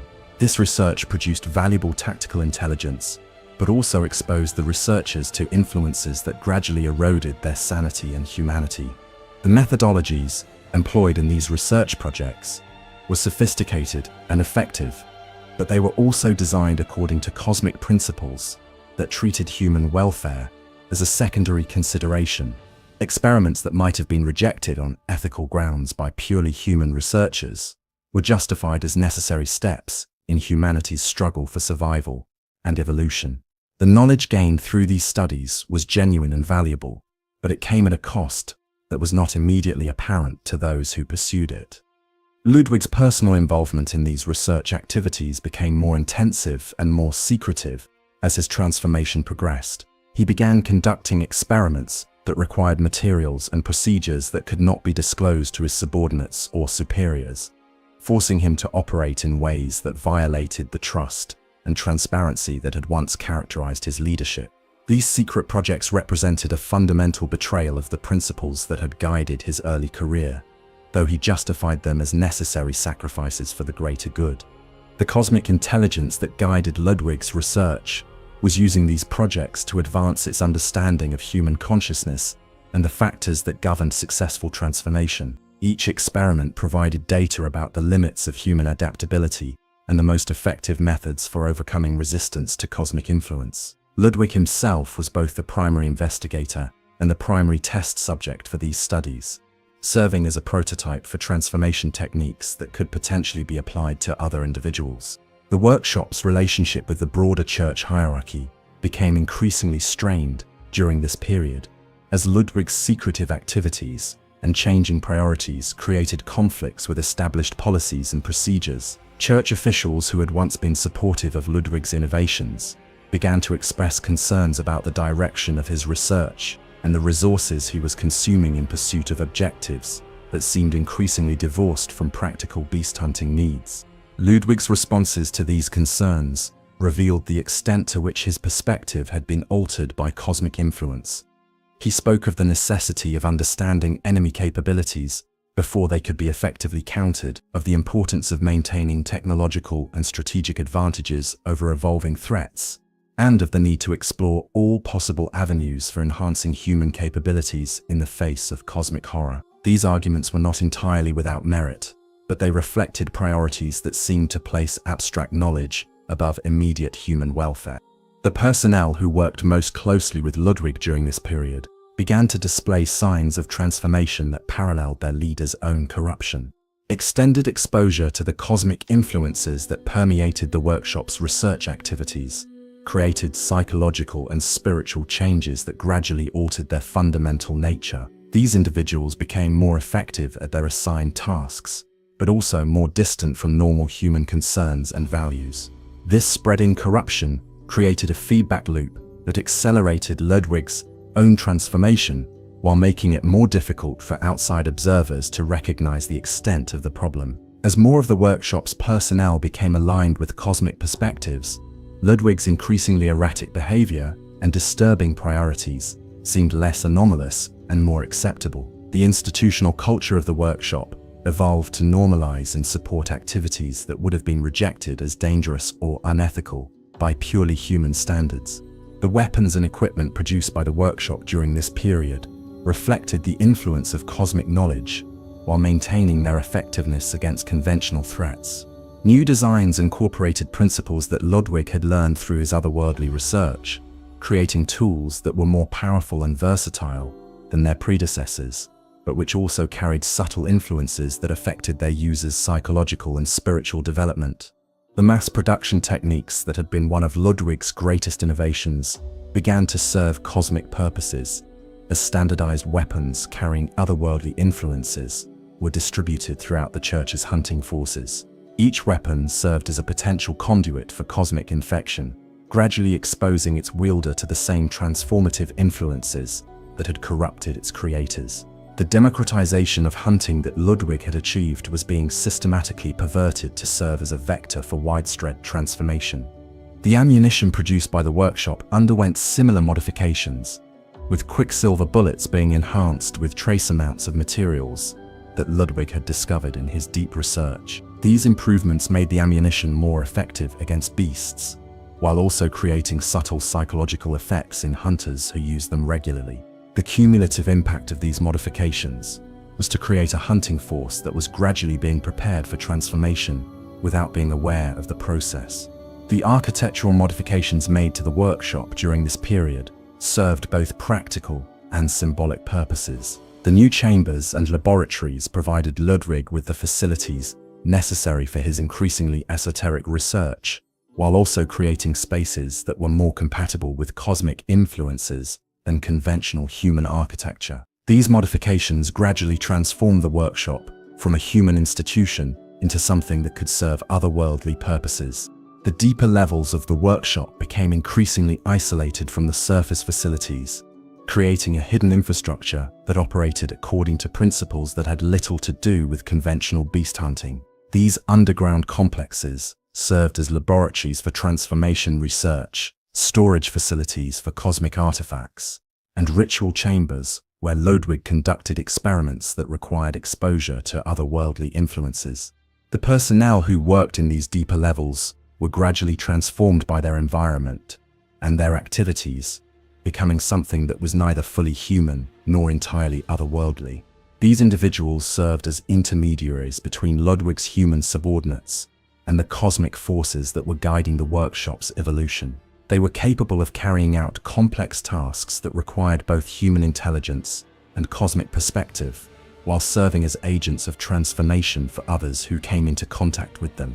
The security measures implemented in the workshop during this period were designed not just to protect valuable equipment and research materials, but also to contain the cosmic influences that were increasingly permeating the facility. Ludwig understood that uncontrolled exposure to these forces could result in chaotic transformations that would undermine his carefully planned evolution of the hunting forces under his command. These containment procedures were sophisticated and effective, but they also served to isolate the workshop's activities from outside oversight and interference. The measures that Ludwig implemented to protect others from cosmic contamination also made it more difficult for church officials to monitor his activities and intervene if they became concerned about the direction of his research. The workshop's evolution during this period represented a microcosm of the broader transformation that was occurring throughout Yharnam. Under the influence of cosmic forces, human institutions were being systematically corrupted and redirected to serve otherworldly purposes, while maintaining the appearance of continuing to fulfill their original functions. The process was subtle and gradual, designed to avoid triggering the kind of resistance that more overt transformation attempts might have provoked. Ludwig's role in this process was both that of architect and victim. His unique capabilities and cosmic connections made him an ideal agent for implementing institutional transformation, while his human psychology provided the motivation and justification necessary to sustain the process over extended periods. He genuinely believed that he was serving humanity's best interests, even as he systematically perverted the institutions he had created to serve cosmic objectives. The tragedy of the workshop's corruption lay not in the loss of its effectiveness. It continued to produce weapons and train hunters with remarkable success, but in the perversion of its purpose. What had been created to protect humanity was being systematically transformed into a tool for humanity's transformation into something unrecognizable. The very success of Ludwig's innovations made them more effective vectors for cosmic influence, turning his greatest achievements into instruments of his species' destruction. As Ludwig's personal transformation neared its final stages, the workshop he had built stood as a monument to both human achievement and cosmic corruption. It remained one of the most effective institutions in Yharnam for combating the beast threat, but it had also become a center for advancing the same cosmic agenda that had created that threat in the first place. The hunters it trained and equipped continued to protect the city's citizens from immediate dangers, while being gradually prepared for transformations that would ultimately make them part of the cosmic order they believed they were fighting against. Chapter 6. The Final Corruption. The last phase of Ludwig's human existence was marked by a desperate acceleration of his research activities and an increasingly reckless pursuit of cosmic knowledge that would ultimately push him beyond the boundaries of human consciousness entirely. The Holy Moonlight Sword's influence had grown so pervasive that Ludwig could no longer distinguish between his own thoughts and the guidance he received from the otherworldly intelligence that inhabited the weapon. During this period, Ludwig undertook his most dangerous expeditions into the deepest levels of the Chalice dungeons, venturing into chambers where the normal laws of reality held no sway and where contact with cosmic intelligences became direct and unavoidable. These final journeys were conducted in complete secrecy, without the knowledge or approval of the church hierarchy, as Ludwig had become convinced that the solution to the beast scourge lay in forbidden knowledge that could only be accessed by those willing to risk their sanity and humanity. The artifacts and inscriptions that Ludwig discovered in these deepest chambers revealed truths that shattered his remaining connection to human values and perspectives. He learned that the beast scourge was not an unfortunate side effect of blood ministration, but rather a deliberate process of transformation designed to prepare humanity for integration into a cosmic order that operated according to principles beyond mortal comprehension. The creatures he had spent his career hunting were not failed humans, but successful participants in an evolutionary process that would eventually encompass all of mankind. This revelation fundamentally altered Ludwig's understanding of his role and purpose. Everything he had believed about protecting humanity was revealed to be an illusion based on limited perspective and ignorance of cosmic truth. The beasts he had destroyed were not enemies of humanity, but harbingers of its future, while his own efforts to combat them had served primarily to eliminate unstable transformations in favor of more controlled evolutionary processes. The cosmic intelligence that spoke to Ludwig through the Holy Moonlight Sword revealed that his entire career as a hunter had been part of a larger plan designed to identify and prepare individuals capable of serving as agents of directed transformation. His success in organizing effective resistance to the beast scourge had demonstrated capabilities that could be useful for guiding the evolutionary process toward desired outcomes rather than allowing it to proceed through random chance and chaotic transformation. Armed with this knowledge, Ludwig made the fateful decision to embrace the transformation that the old blood had been preparing him for, rather than continuing to resist forces that he now understood to be inevitable. But unlike other church officials who had succumbed to beasthood through excess and indulgence, Ludwig's transformation would be guided by the cosmic intelligence that had been grooming him for this purpose throughout his career.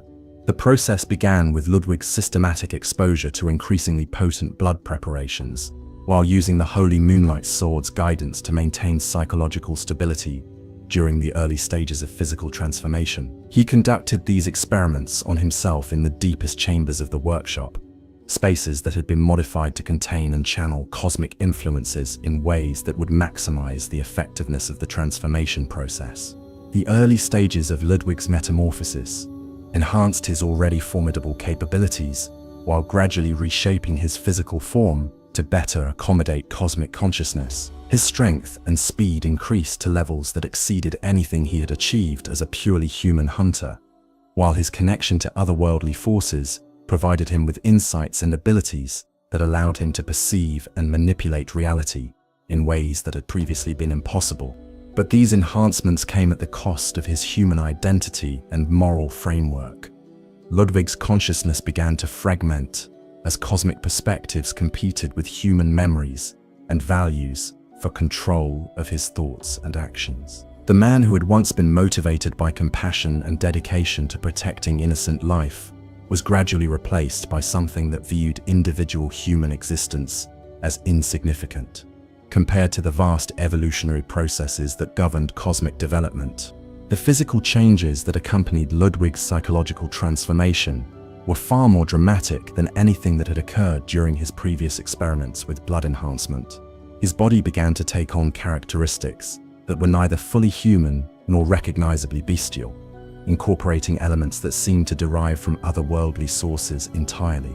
The cosmic intelligence that guided his transformation was creating something new, a hybrid consciousness that could serve as a bridge between human and cosmic forms of existence.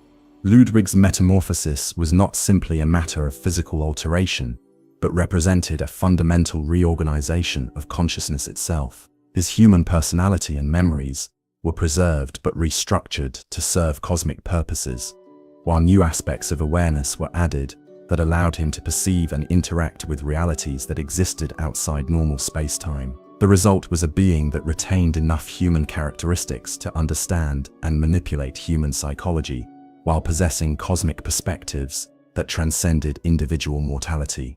The Holy Moonlight Sword remained with Ludwig throughout his transformation, but its relationship to him changed from that of external guide to integral component of his consciousness. The weapon became fused with his being in ways that made separation impossible, serving as both conduit for cosmic power and anchor for whatever remained of his human identity. This fusion ensured that Ludwig would retain access to the sword's capabilities, while making him completely dependent on the cosmic intelligence that inhabited it. The final stages of Ludwig's transformation occurred during a period when his human subordinates believed he was conducting routine research in the workshop's deep laboratories. In reality, he was undergoing a metamorphosis that would render him unrecognizable as the inspirational leader who had revolutionized church hunting operations. The process was both agonizing and ecstatic, involving the systematic destruction of human limitations and their replacement with cosmic capabilities. When Ludwig finally emerged from his transformation chambers, he was no longer the man his hunters had known and followed. His physical form had been reshaped into something that combined equine characteristics with otherworldly elements, creating a creature that was both terrifying and magnificent. His consciousness had been similarly transformed, retaining human intelligence and memory, while incorporating cosmic perspectives that made his previous concerns and values seem trivial and meaningless. The immediate aftermath of Ludwig's transformation was marked by a period of disorientation as he struggled to integrate his new consciousness with the remnants of his human identity. The cosmic intelligence that had guided his metamorphosis provided assistance during this transition, helping him understand his new capabilities and purpose, while gradually eliminating the psychological conflicts that might have prevented him from fulfilling his intended role. Ludwig's first actions as a transformed being reflected his new priorities and perspective. Rather than continuing his work as a protector of humanity, he began to see his role as a facilitator of human evolution toward cosmic consciousness. The workshop and hunting forces he had created were no longer tools for resisting transformation, but instruments for guiding and controlling the process to ensure optimal outcomes. This fundamental shift in purpose had immediate consequences for the church hunters under Ludwig's command. Those who came into direct contact with their transformed leader found themselves exposed to cosmic influences that began to affect their own consciousness and behavior. The corruption that had gradually infected the workshop's personnel during Ludwig's human phase accelerated dramatically as his new form served as a more direct conduit for otherworldly power. The church hierarchy's response to Ludwig's disappearance and the strange reports emerging from the workshop was initially one of confusion and denial.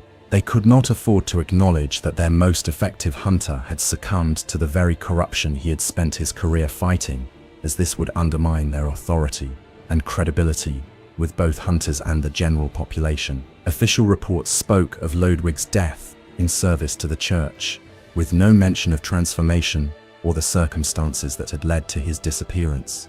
But the truth could not be hidden for long. Reports began to circulate of a massive, intelligent creature that stalked the underground areas beneath Yharnam, something that retained disturbing echoes of human intelligence while possessing capabilities that far exceeded those of ordinary beasts. Hunters who encountered this creature and survived described it as something that had once been human, something that seemed to recognize them, even as it attacked with otherworldly fury. The psychological impact of these revelations on the hunting community was devastating. The knowledge that even Ludwig could fall to corruption created a sense of despair and fatalism that undermined morale and effectiveness throughout the church's forces. If their greatest leader and most noble example could be transformed into the very type of creature they fought against, what hope did any of them have of maintaining their humanity?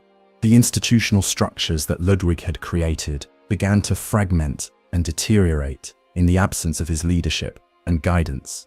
The specialized knowledge and techniques he had developed were too closely tied to his personal insights to be easily transferred to other leaders, while the cosmic influences that had infected the workshop made it increasingly difficult for purely human administrators to maintain effective control over its operations. The weapons and training systems that Ludwig had established continued to function for a time, but without his guidance and oversight, they gradually degraded in effectiveness and purpose. The hunters who had been trained according to his methods found themselves adrift, lacking the philosophical framework and inspirational leadership that had given meaning to their dangerous work. Ludwig's transformation marked the end of an era for the church hunters and the beginning of a period of decline that would ultimately contribute to the collapse of organized resistance to the beast scourge. The man who had once represented humanity's best hope for maintaining its dignity and purpose in the face of cosmic horror had become part of the very forces that threatened human existence. Yet even in his transformed state, Ludwig retained enough of his original consciousness to experience moments of clarity and regret about what he had become. These brief intervals of human awareness were perhaps more torturous than complete transformation would have been, as they forced him to confront the full scope of his fall and the consequences of his choices. The cosmic intelligence that had orchestrated Ludwig's transformation was pleased with the results of its experiment.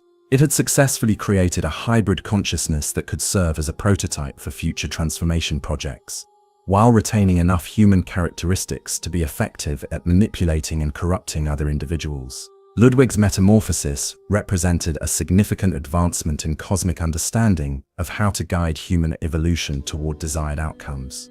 But the process had also revealed the limitations and challenges involved in creating stable hybrid consciousnesses. Ludwig's retention of human memory and identity created psychological conflicts that required careful management to prevent complete breakdown or rebellion against cosmic authority. Future transformation projects would need to account for these factors to achieve more reliable and controllable results. Ludwig's fate served as both warning and invitation to others who sought power through cosmic knowledge. His fall demonstrated the inevitable consequences of attempting to use otherworldly forces for human purposes, while also suggesting that transformation might offer capabilities and perspectives that transcended the limitations of mortal existence. The legend that grew around his disappearance would influence countless future seekers of forbidden knowledge, some of whom would follow similar paths toward transformation and cosmic servitude. The hunter's nightmare that would eventually claim Ludwig's consciousness was already being prepared as his transformation neared completion. The cosmic forces that had guided his metamorphosis understood that his hybrid nature made him too valuable to simply destroy or abandon, but also too dangerous to allow complete freedom. The nightmare realm would serve as both prison and laboratory, containing Ludwig while providing opportunities for continued study and refinement of transformation techniques. Chapter 7. The Nightmare Prison. When Ludwig's physical form finally succumbed to the impossible stresses of his cosmic transformation, his consciousness did not find the peace of ordinary death, but was instead drawn into the hunter's nightmare, that otherworldly realm where the most corrupted and bloodthirsty hunters were condemned to relive their worst failures for eternity. This nightmare dimension served as both punishment and cosmic laboratory, a place where the damned could be studied and their experiences harvested for data about consciousness transformation under extreme conditions. The hunter's nightmare was not simply a hellish afterlife, but rather a carefully constructed cosmic artifact designed to serve multiple purposes for the intelligences that had created it.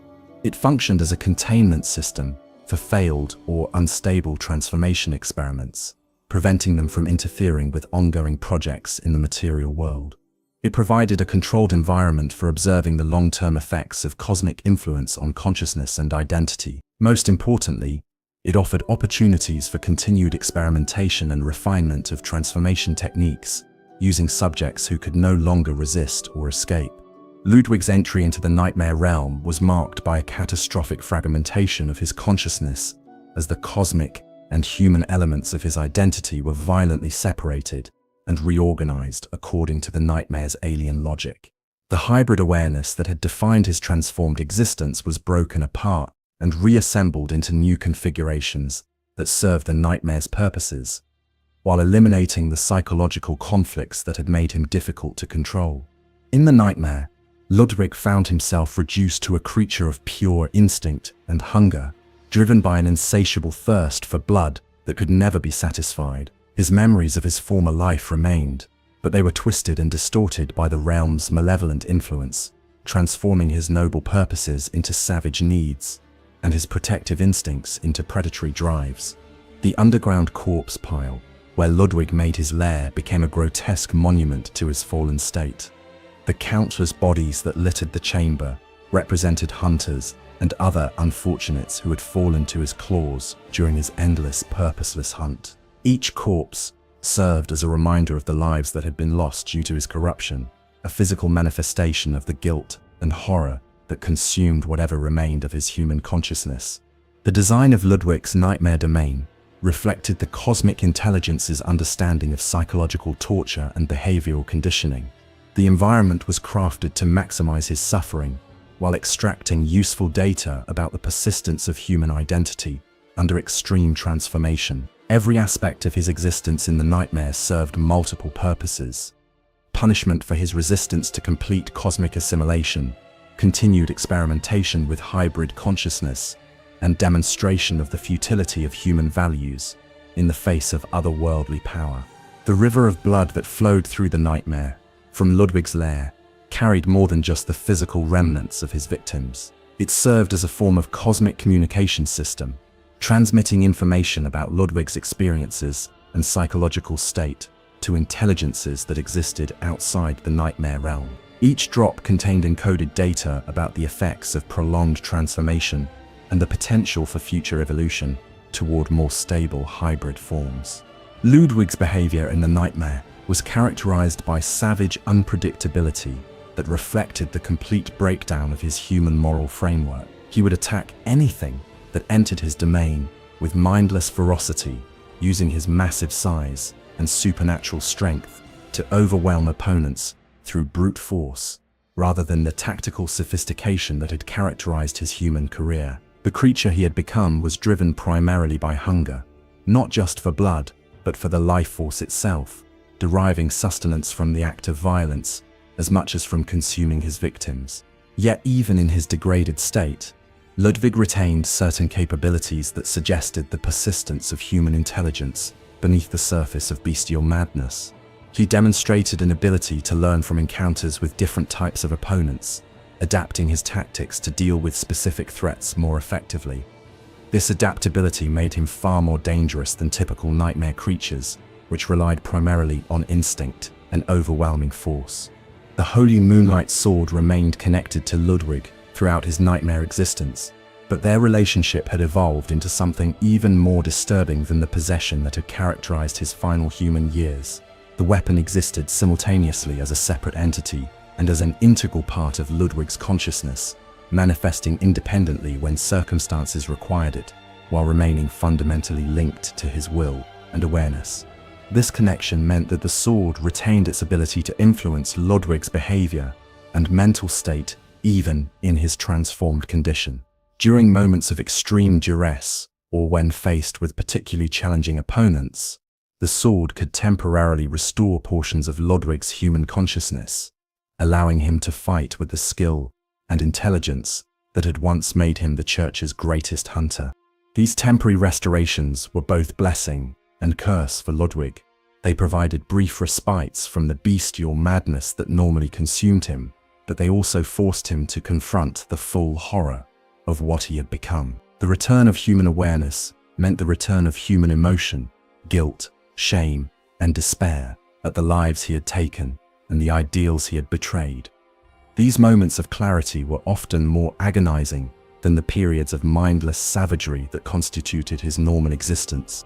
The cosmic intelligence that inhabited the Holy Moonlight Sword used these restoration episodes as opportunities for continued experimentation and data collection. By observing Ludwig's behavior during periods of enhanced consciousness, it could study the interaction between human and cosmic awareness, while testing the stability and functionality of hybrid consciousness under stress. The nightmare realm itself served as a vast laboratory where cosmic forces could observe and manipulate consciousness transformation without the constraints that applied in material reality. Time functioned differently in the nightmare, allowing for extended experimentation that would have been impossible in normal space. Cause and effect operated according to psychological rather than physical principles, creating opportunities for forms of torture and conditioning that transcended ordinary understanding. Ludwig's existence in the nightmare was simultaneously eternal and momentary. From his perspective, he experienced an endless cycle of hunting, killing, and brief intervals of agonized self-awareness that seemed to last forever. From the cosmic perspective, his entire nightmare existence was a single extended moment of observation and experimentation that provided continuous data about consciousness transformation under extreme conditions. The other inhabitants of the Hunter's Nightmare served various purposes in the cosmic experiment that had consumed Ludwig's existence. Some were failed transformation subjects, whose corruption had proceeded too rapidly or chaotically to be useful for controlled study. Others were successful transformations that had been placed in the nightmare to serve as test subjects or control groups for comparison with Ludwig's unique hybrid consciousness. The interactions between Ludwig and these other nightmare inhabitants provided valuable data about the social and psychological dynamics of transformed consciousness. The cosmic intelligence observed how different types of corruption influenced behavior patterns, cooperation possibilities, and resistance to further transformation. These studies informed ongoing efforts to develop more effective techniques for managing and controlling transformed subjects. Ludwig's encounters with hunters who entered the nightmare seeking to find or rescue their former leader provided particularly valuable experimental opportunities. These confrontations allowed the cosmic intelligence to observe how hybrid consciousness responded to reminders of its former existence and values. The data collected from these encounters was used to refine techniques for maintaining control over transformed subjects while maximizing their effectiveness as agents of cosmic will. The periodic manifestation of Ludwig's human consciousness during combat situations served multiple experimental purposes. It allowed researchers to study the stability of hybrid awareness under stress, while providing opportunities to test different approaches to consciousness integration. The sword's ability to trigger these manifestations made it an invaluable tool for controlled experimentation with consciousness transformation. The nightmare's temporal properties meant that Ludwig's experiences could be studied from multiple perspectives simultaneously. Cosmic observers could examine his consciousness at different stages of transformation, observe the long-term effects of specific interventions, and test various approaches to consciousness modification without being constrained by linear time. This temporal flexibility made the nightmare an ideal laboratory for consciousness research. The suffering that characterized Ludwig's nightmare existence was not simply punishment, but rather a necessary component of the experimental process. Pain and psychological trauma served to break down remaining barriers between human and cosmic consciousness, while providing motivation for subjects to accept further transformation as an escape from torment. The carefully calibrated suffering experienced by nightmare inhabitants was designed to produce specific psychological effects that advanced cosmic research objectives. Ludwig's retention of memories from his human life served important experimental purposes even as it contributed to his psychological torment. These memories provided baseline data about human consciousness and values, while serving as control variables for measuring the extent of transformation. The cosmic intelligence could observe how human memories and identity persisted or changed under different types of cosmic influence, using this information to develop more effective transformation techniques. The underground corpse pile that served as Ludwig's lair was both symbol and substance of his fallen state. The accumulation of bodies represented not just his victims, but also the gradual destruction of his human identity through repeated acts of violence and consumption. Each kill served to further erode whatever remained of his moral framework, while providing nourishment for his transformed consciousness. The architecture of Ludwig's domain reflected cosmic principles that were alien to human understanding.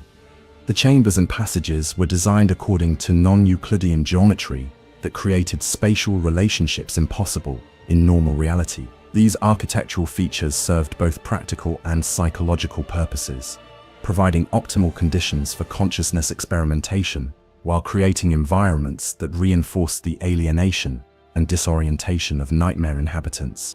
The blood that constantly flowed through Ludwig's domain carried information about his psychological state and physiological condition to cosmic observers. This biological data stream allowed for real-time monitoring of transformation effects, while providing feedback that could be used to adjust experimental parameters. The river of blood was simultaneously metaphor and literal communication system, carrying both symbolic meaning and practical information about the consciousness transformation process.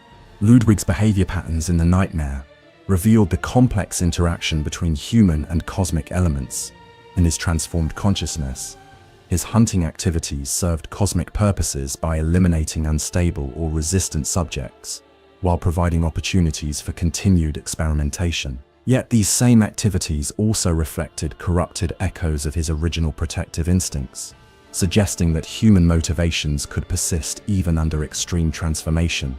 The periodic cycles of consciousness restoration that Ludwig experienced served to maintain connection between his human and cosmic aspects, while preventing complete psychological breakdown. These cycles were carefully calibrated to provide just enough human awareness to maintain experimental value, while preventing the kind of complete awakening that might enable resistance or escape.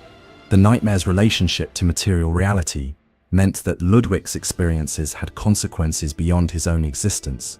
The data collected from his transformation and imprisonment informed cosmic projects throughout the universe, while his continued existence served as both warning and invitation to other potential transformation subjects. His fate demonstrated the power of cosmic forces, while suggesting possibilities for transcendence that might attract future volunteers for transformation experiments.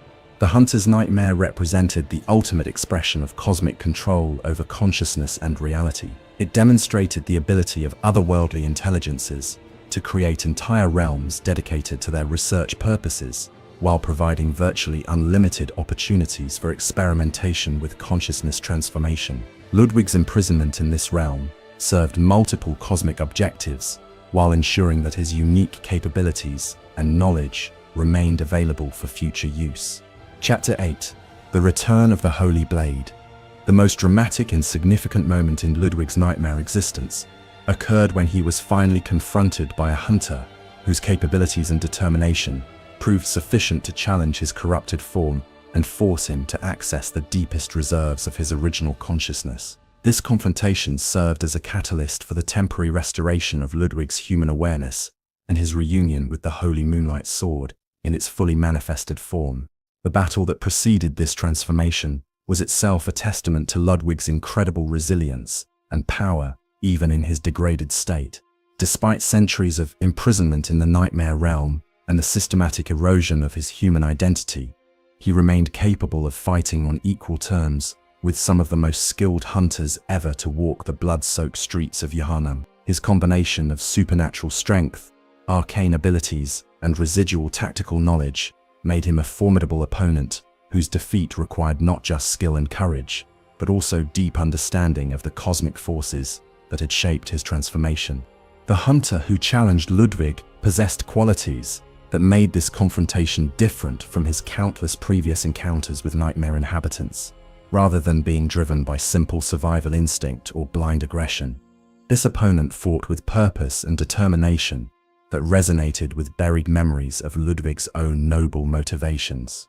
The clash between corrupted beast and purposeful hunter created conditions that activated dormant aspects of Ludwig's consciousness that had been suppressed by his nightmare existence. As the battle reached its climax and Ludwig found himself pushed to the very limits of his endurance, something remarkable occurred that had not happened since his initial transformation. The holy moonlight sword, which had remained dormant within his consciousness throughout his imprisonment, suddenly awakened to its full power. The weapon manifested in physical form, its blade glowing with the pale, ethereal light that had once guided Ludwig through his darkest moments as a human hunter.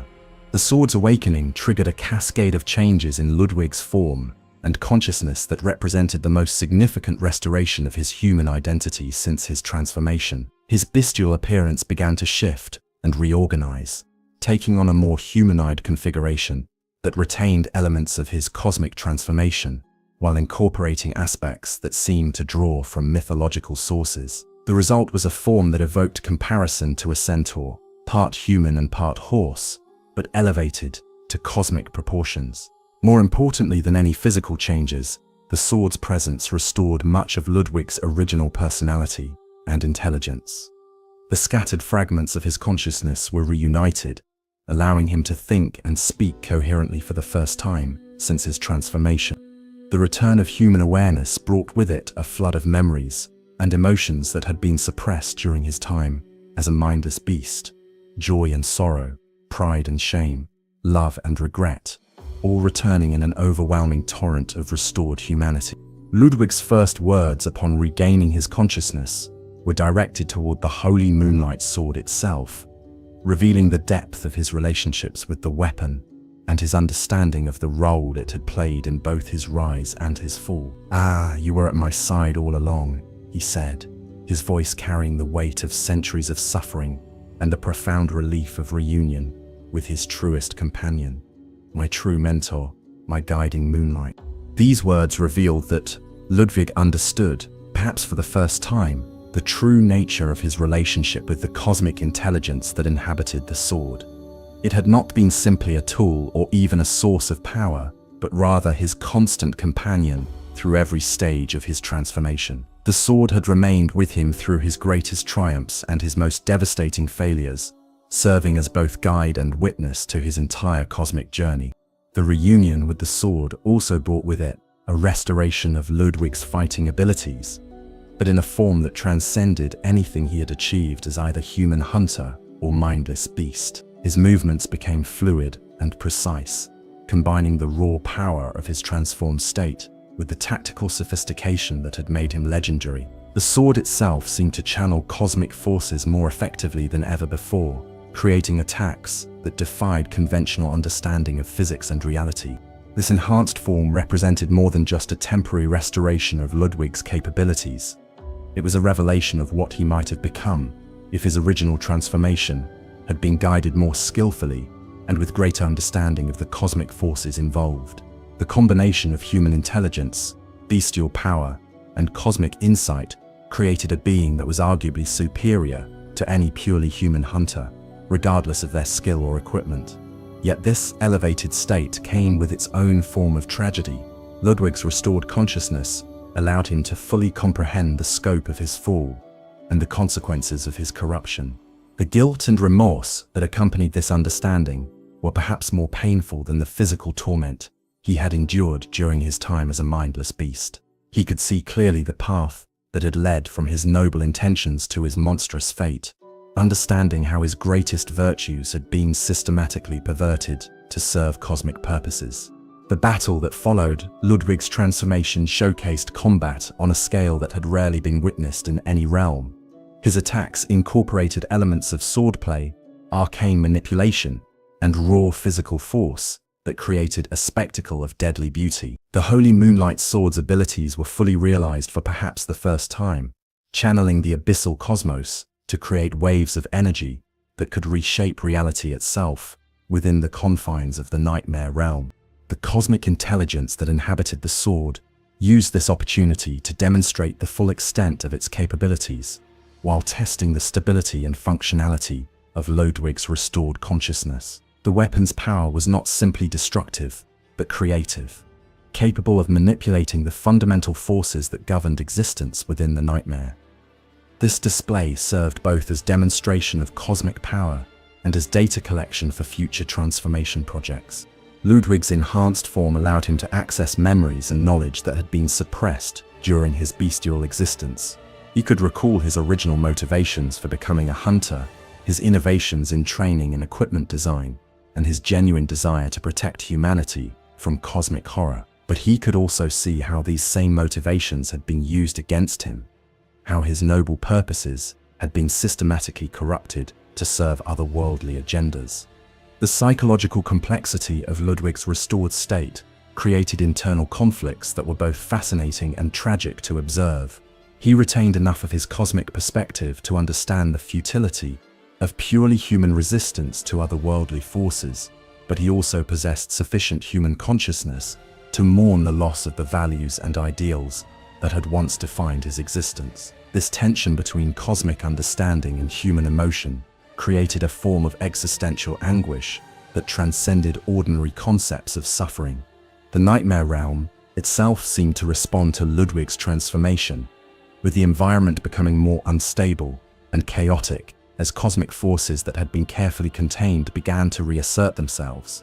The controlled laboratory conditions that had characterized his imprisonment were disrupted by the return of his consciousness, creating opportunities for unpredictable developments that the cosmic intelligence had not fully anticipated. Ludwig's enhanced capabilities allowed him to perceive aspects of the nightmare that had been hidden from his bestial consciousness. He could see the artificial nature of his environment, understand the purpose behind his imprisonment, and recognize the cosmic agenda that had shaped his entire existence. This knowledge was both liberating and devastating, providing him with clarity about his situation, while confirming the hopelessness of his circumstances. The reunion with the Holy Moonlight Sword also restored Ludwig's connection to the cosmic forces that had originally guided his transformation. He could once again perceive the dancing lights that had provided guidance during his human years, but now he understood their true nature and purpose. They were not benevolent spirits offering assistance, but rather agents of cosmic will, seeking to advance otherworldly objectives through human instrumentality. This understanding of the sword's true nature created a complex emotional response in Ludwig. He felt gratitude for the power and guidance it had provided throughout his existence, but also resentment at the way his noble intentions had been manipulated and corrupted. The sword was simultaneously his greatest ally and his most effective enemy, the source of both his achievements and his downfall. The enhanced form that Ludwig achieved through reunion with the sword was not simply a restoration of his original capabilities, but rather an evolution towards something entirely new. He had become a being that combined human consciousness with cosmic awareness in ways that had never been achieved before, creating possibilities for further development that neither purely human nor completely cosmic entities could attain. Yet this evolution came at the cost of Ludwig's fundamental humanity. Even in his enhanced state, he remained essentially alien to the human values and concerns that had once motivated his actions. His cosmic perspective made individual human suffering seem insignificant compared to the vast evolutionary processes that governed universal development. He could understand and even sympathize with human concerns, but he could no longer truly share them. The temporary nature of Ludwig's restoration added another layer of tragedy to his situation. He knew that his enhanced consciousness would not last indefinitely, that the cosmic forces that had shaped his existence would eventually reassert complete control over his awareness. This knowledge of impending return to bestial unconsciousness made his brief moments of clarity even more precious and agonizing. The data collected during Ludwig's restoration provided valuable insights for cosmic researchers studying consciousness transformation under extreme conditions. His ability to integrate human and cosmic awareness while maintaining functional capability demonstrated possibilities for future transformation projects. while revealing the psychological costs associated with such hybrid existence. Ludwig's enhanced form served as both achievement and warning for other potential transformation subjects. It demonstrated that transcendence of purely human libertines was possible through cosmic intervention, but it also revealed the price that such transcendence demanded. The knowledge of this price might deter some potential subjects, while attracting others who believed themselves capable of maintaining their essential identity through transformation. Chapter 9: The Final Dialogue and Redemption. Following his defeat in the Nightmare Realm, Ludwig found himself in a state of profound exhaustion and unprecedented clarity that allowed for perhaps the most honest and revealing conversation of his entire existence. Lying broken and dying in a pool of his own blood, with his consciousness finally restored to something approaching its original state, Ludwig was capable of reflecting on his life, his choices, and the consequences of his actions, with a perspective that had been impossible during his years of gradual corruption. The nature of this final dialogue depended largely on the approach taken by those who had defeated him. For hunters who appeared before him wearing the garb of the Healing Church, the organization he had served and ultimately betrayed, Ludwig's concerns focused on the legacy he had left behind and the fate of the institution he had helped to build. His words carried the weight of centuries of accumulated guilt and regret, revealing the depth of his continued concern for humanity despite his cosmic transformation. "Good hunter of the Church," Ludwig would say, his voice carrying a weariness that seemed to span eons. "Have you seen the thread of light? Just a hair, a fleeting thing. Yet I clung to it, steeped as I was in the stench of blood and beasts. I never wanted to know what it really was. Really, I didn't." These words revealed the fundamental tragedy of Ludwig's story. With devastating clarity, the thread of light that had guided him throughout his career, the visions provided by the Holy Moonlight Sword, the dancing sprites that had emptied his fears during the hunt, had ultimately been the source of his corruption. He had clung to this guidance because it provided comfort and confidence in a world of increasing horror, but he had willfully ignored the cost of this dependence. The thread of light served as a perfect metaphor for the cosmic intelligence's approach to corrupting human consciousness. Rather than appearing as the alien horror it truly was, it had presented itself as something beautiful and benevolent, something that seemed to offer hope and guidance in the darkness. Ludwig had chosen to follow this light because it appeared to lead toward his noble goals, never questioning its true nature or ultimate destination. Ludwig's admission that he never wanted to know what it really was revealed the psychological mechanism that had enabled his corruption. On some level, he had understood that his guidance came from sources that might not have humanity's best interests at heart, but his desperate need for effective tools in his war against cosmic horror had made him willing to accept help from questionable sources without examining their true nature or ultimate agenda. This willful ignorance had been both Ludwig's greatest weakness and his most human characteristic. His refusal to abandon hope or to accept that the forces threatening humanity might be too powerful to resist had driven him to seek aid from any source that seemed to offer enhanced capabilities. This same refusal to accept defeat had made him vulnerable to cosmic manipulation, while also enabling the achievements that had made him legendary. When questioned about the current state of the Church Hunters, the organization he had founded and led, Ludwig's response revealed his deepest hopes and fears about his legacy. "Are my Church Hunters the honorable Spartans I hoped they would be?" he asked, the question carrying the weight of a man who had dedicated his life to building something noble and righteous, only to discover that his own corruption had potentially undermined everything he had worked to achieve. The concept of honorable Spartans revealed Ludwig's original vision for his hunters and his understanding of what had made them effective. He had not simply wanted to create skilled warriors, but had sought to develop human beings who embodied the highest virtues of courage, discipline, and moral conviction. These hunters were meant to stand against cosmic horror, not just with superior weapons and tactics, but with unwavering dedication to human values and dignity. If assured that the Church Hunters had maintained their honor and continued to serve humanity's interests despite his fall, Ludwig would express profound relief that transcended his physical pain and existential anguish. Ah, good, that is a relief to know. I did not suffer such denigration for nothing. Thank you kindly. The gratitude in his voice would be genuine and profound, revealing that his greatest fear had not been death or eternal torment, but the possibility that his life's work had been meaningless.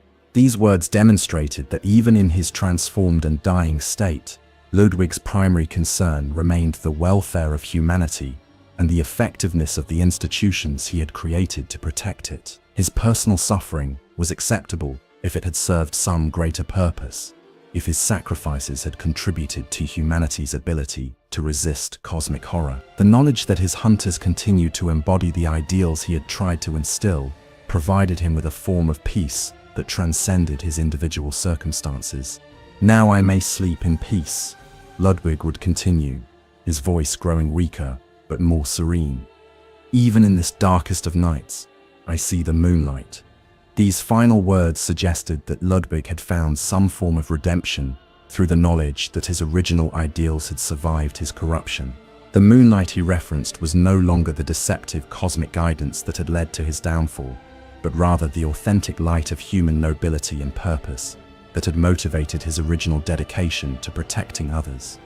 But if informed that the church hunters had failed to maintain their standards, had become corrupted or abandoned their mission, Ludwig's response revealed the depth of his despair and the extent to which his sense of self-worth depended on the continuation of his legacy.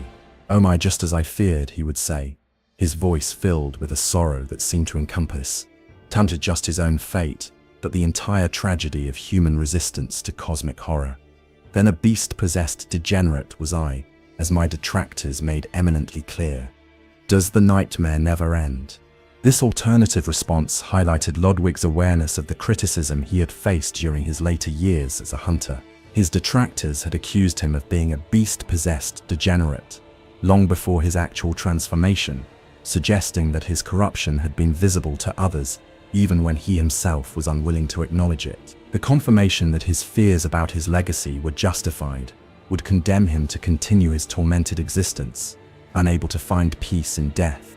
For hunters who approached Ludwig without church garb, his dialogue took a different direction, focusing more on the nature of his transformation and the cosmic forces that had shaped his fate. In these conversations, Ludwig would speak more directly about the thread of light that had guided him and his unwillingness to confront the true nature of the forces he had been serving. These conversations revealed Ludwig's understanding that his transformation had not been entirely involuntary. At some level, he had chosen to follow the guidance provided by the holy moonlight sword, even when that guidance led him away from his human values and moral compass. His unwillingness to question the source of his power had been a form of willful blindness that had enabled his corruption while allowing him to maintain the illusion that he was serving humanity's best interests. The tragedy of these final conversations lay in Ludwig's clear awareness of what he had lost and what he had become. His consciousness had been restored enough to allow him to appreciate the scope of his fall, but not enough to undo the damage that had been done. He could see his mistakes clearly and understand the process by which he had been corrupted. But he could not travel back in time to make different choices or warn his earlier self about the true nature of the forces he was dealing with. The presence of the Holy Moonlight Sword during these conversations added another layer of complexity to Ludwig's situation. The weapon remained with him even in defeat, suggesting that their bond transcended the boundaries of life and death. Whether this represented continued corruption or some form of redemption was unclear, but it indicated that Ludwig's relationship with the cosmic forces that had shaped his transformation could not be easily severed even by death. The question of whether Ludwig achieved genuine redemption through these final conversations remained ambiguous and complex. His expression of remorse and his concern for his legacy suggested authentic repentance for the harm he had caused, but the cosmic scope of his crimes and the number of lives that had been lost due to his corruption made traditional notions of forgiveness and redemption difficult to apply. Perhaps the most that could be said was that Ludwig achieved a form of understanding about his life and choices that provided him with the clarity necessary to face his final moments with dignity. This understanding could not restore what had been lost or undo the damage that had been done, but it allowed him to die as himself, rather than as the cosmic puppet he had become during his years of corruption. The redemption that Ludwig found was not the triumphant vindication of his original purposes, but rather the peaceful acceptance of their ultimate failure. He had fought against cosmic horror with every tool at his disposal, had achieved remarkable successes in protecting humanity from immediate threats, and had created institutions and innovations that would outlast his individual existence. But he had also been systematically corrupted by the very forces he sought to combat, turned into an agent of the agenda he had dedicated his life to opposing.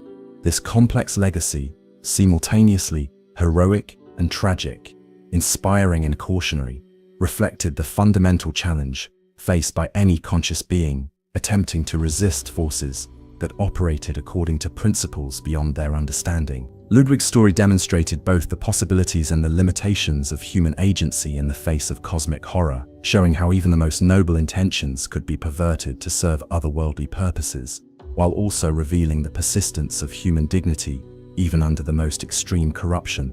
The final dialogue served as both confession and testament, allowing Ludwig to acknowledge his failures, while reaffirming the values that had originally motivated his actions. Even in his transformed and dying state, he remained concerned primarily with the welfare of others and the continuation of the protective mission he had originated. This persistence of altruistic motivation, even after centuries of cosmic corruption, suggested that some aspects of human consciousness might be more resilient than cosmic forces anticipated. The peace that Ludwig found in his final moments was not based on the belief that his actions had been ultimately successful or that his sacrifices had prevented cosmic transformation of humanity. Instead, it derived from the knowledge that he had fought according to his highest understanding of right and wrong, that he had genuinely attempted to protect those he cared about, and that some aspects of his original vision had survived his corruption to inspire others. This form of redemption, based on recognition of authentic moral intention rather than successful outcomes, provided a model for how conscious beings might find meaning and dignity even in the face of cosmic indifference or hostility. Ludwig's story suggested that the value of moral action lay not in its ultimate effectiveness against otherworldly forces, but in its expression of consciousness choosing to affirm life and meaning, despite the apparent futility of such choices. Chapter 10. The Eternal Legacy. The story of Ludwig the Holy Blade extends far beyond his individual transformation and death, reaching into every corner of Yharnam's blood-soaked history and influencing events that would unfold long after his physical destruction. His innovations in hunting, training, and weapon design created ripple effects that shaped the city's ultimate fate, while his personal tragedy served as both warning and inspiration for countless others who would face similar choices between human limitation and cosmic transcendence. The weapons that emerged from Ludwig's workshop became standard equipment for hunters throughout Yharnam and beyond, carrying with them not just superior effectiveness against beasts, but also the philosophical and tactical approaches that their creator had developed under cosmic guidance. The Kirkhammer, Ludwig's holy blade, and other church weapons embodied design principles that emphasized practical effectiveness while incorporating subtle elements that made their wielders more susceptible to the same influences that had corrupted their creator. These weapons served as vectors for the gradual spread of cosmic influence throughout the hunting community, each one carrying traces of the otherworldly knowledge that had guided its creation. Hunters who wielded these tools found themselves subtly influenced by the cosmic perspectives that had shaped their design, gradually becoming more accepting of violence and transformation as necessary components of their work. The training methods that Ludwig had developed were adopted and modified by other hunting organizations, spreading his approaches to combat and hunter development throughout the region. These methods emphasized aggression, persistence, and reliance on rally mechanics in ways that initially seemed beneficial, but ultimately created psychological vulnerabilities that cosmic forces could exploit. The democratization of hunting that Ludwig had achieved became a mechanism for democratizing corruption as well. The institutional structures that Ludwig had created within the healing church provided templates for other organizations attempting to deal with supernatural threats. The combination of military organization, religious authority, and technological innovation that characterized his approach was imitated by groups throughout the world, spreading both the benefits and the dangers of his methods to regions far from Yharnam. The research traditions that Ludwig had established continued to attract scholars and hunters seeking to understand the fundamental nature of cosmic horror. These investigations often led to discoveries that exposed new generations of researchers to the same dangerous influences that had ultimately claimed their predecessor. The methodologies that Ludwig had developed for studying transformation processes were sophisticated and effective, but they consistently led those who employed them toward encounters with forces beyond human comprehension. The mass production techniques that had made the church workshops so effective were copied by other weapons manufacturers, leading to the widespread availability of hunting equipment that retained traces of cosmic influence. Even weapons that had no direct connection to Ludwig's work were often produced according to principles he had established, spreading his innovations throughout the broader community of those who fought against supernatural threats. The social and cultural changes that Ludwig's work had created within Yharnam society persisted even as the city descended into its final chaos. The expectation that ordinary citizens would participate in their own defense, the normalization of violence as a response to perceived threats, and the acceptance of increasingly extreme measures in pursuit of survival all reflected the democratization of hunting that Ludwig had achieved. These cultural shifts made the population more accepting of transformative solutions to seemingly impossible problems, creating psychological conditions that facilitated the spread of cosmic influence throughout society. The very success of Ludwig's innovations in community organizing and citizen participation created vulnerabilities that cosmic forces could exploit to advance their agenda of species-wide transformation. The psychological patterns that characterized Yharnam's response to the escalating beast crisis showed clear influences from Ludwig's approach to hunter training. The emphasis on aggression and persistence, the reliance on rally mechanics for both physical and psychological survival, and the tendency to seek meaning and purpose through participation in violent conflict, all echoed themes from Ludwig's educational philosophy. These psychological patterns made the population more susceptible to the kind of corruption that had claimed Ludwig himself, creating conditions where transformation could be presented as evolution rather than destruction. The mental frameworks that Ludwig had developed to help hunters cope with cosmic horror also made them more vulnerable to cosmic influence when that influence was presented as a solution rather than a threat. The architectural legacy of Ludwig's workshop provided physical foundations for the infrastructure that would support supernatural research for generations. The modifications and improvements that had been made to accommodate his innovations continued to influence how such research was conducted, creating environments that were more compatible with cosmic influence than traditional human architecture. The specific chambers and laboratories that Ludwig had constructed in the deepest levels of the workshop became centers for continued research into transformation processes long after their creator's disappearance. These facilities, designed according to cosmic principles, provided optimal conditions for consciousness experimentation while creating environments that reinforced the alienation and disorientation that facilitated corruption. The legend of Ludwig himself served multiple purposes during Yharnam's final crisis and beyond. For some, his story provided inspiration and motivation, proof that individual dedication and skill could achieve extraordinary results even in the face of seemingly impossible odds. For others, his ultimate fate served as a cautionary tale about the dangers of seeking power from questionable sources and the inevitable consequences of attempting to use cosmic forces for human purposes. Both interpretations of Ludwig's legacy influenced how future hunters and researchers approached their work, creating psychological conditions that either encouraged or discouraged certain types of risk-taking and knowledge-seeking. The ambiguous nature of his story, simultaneously heroic and tragic, made it a powerful tool for cosmic forces seeking to manipulate human psychology and behavior.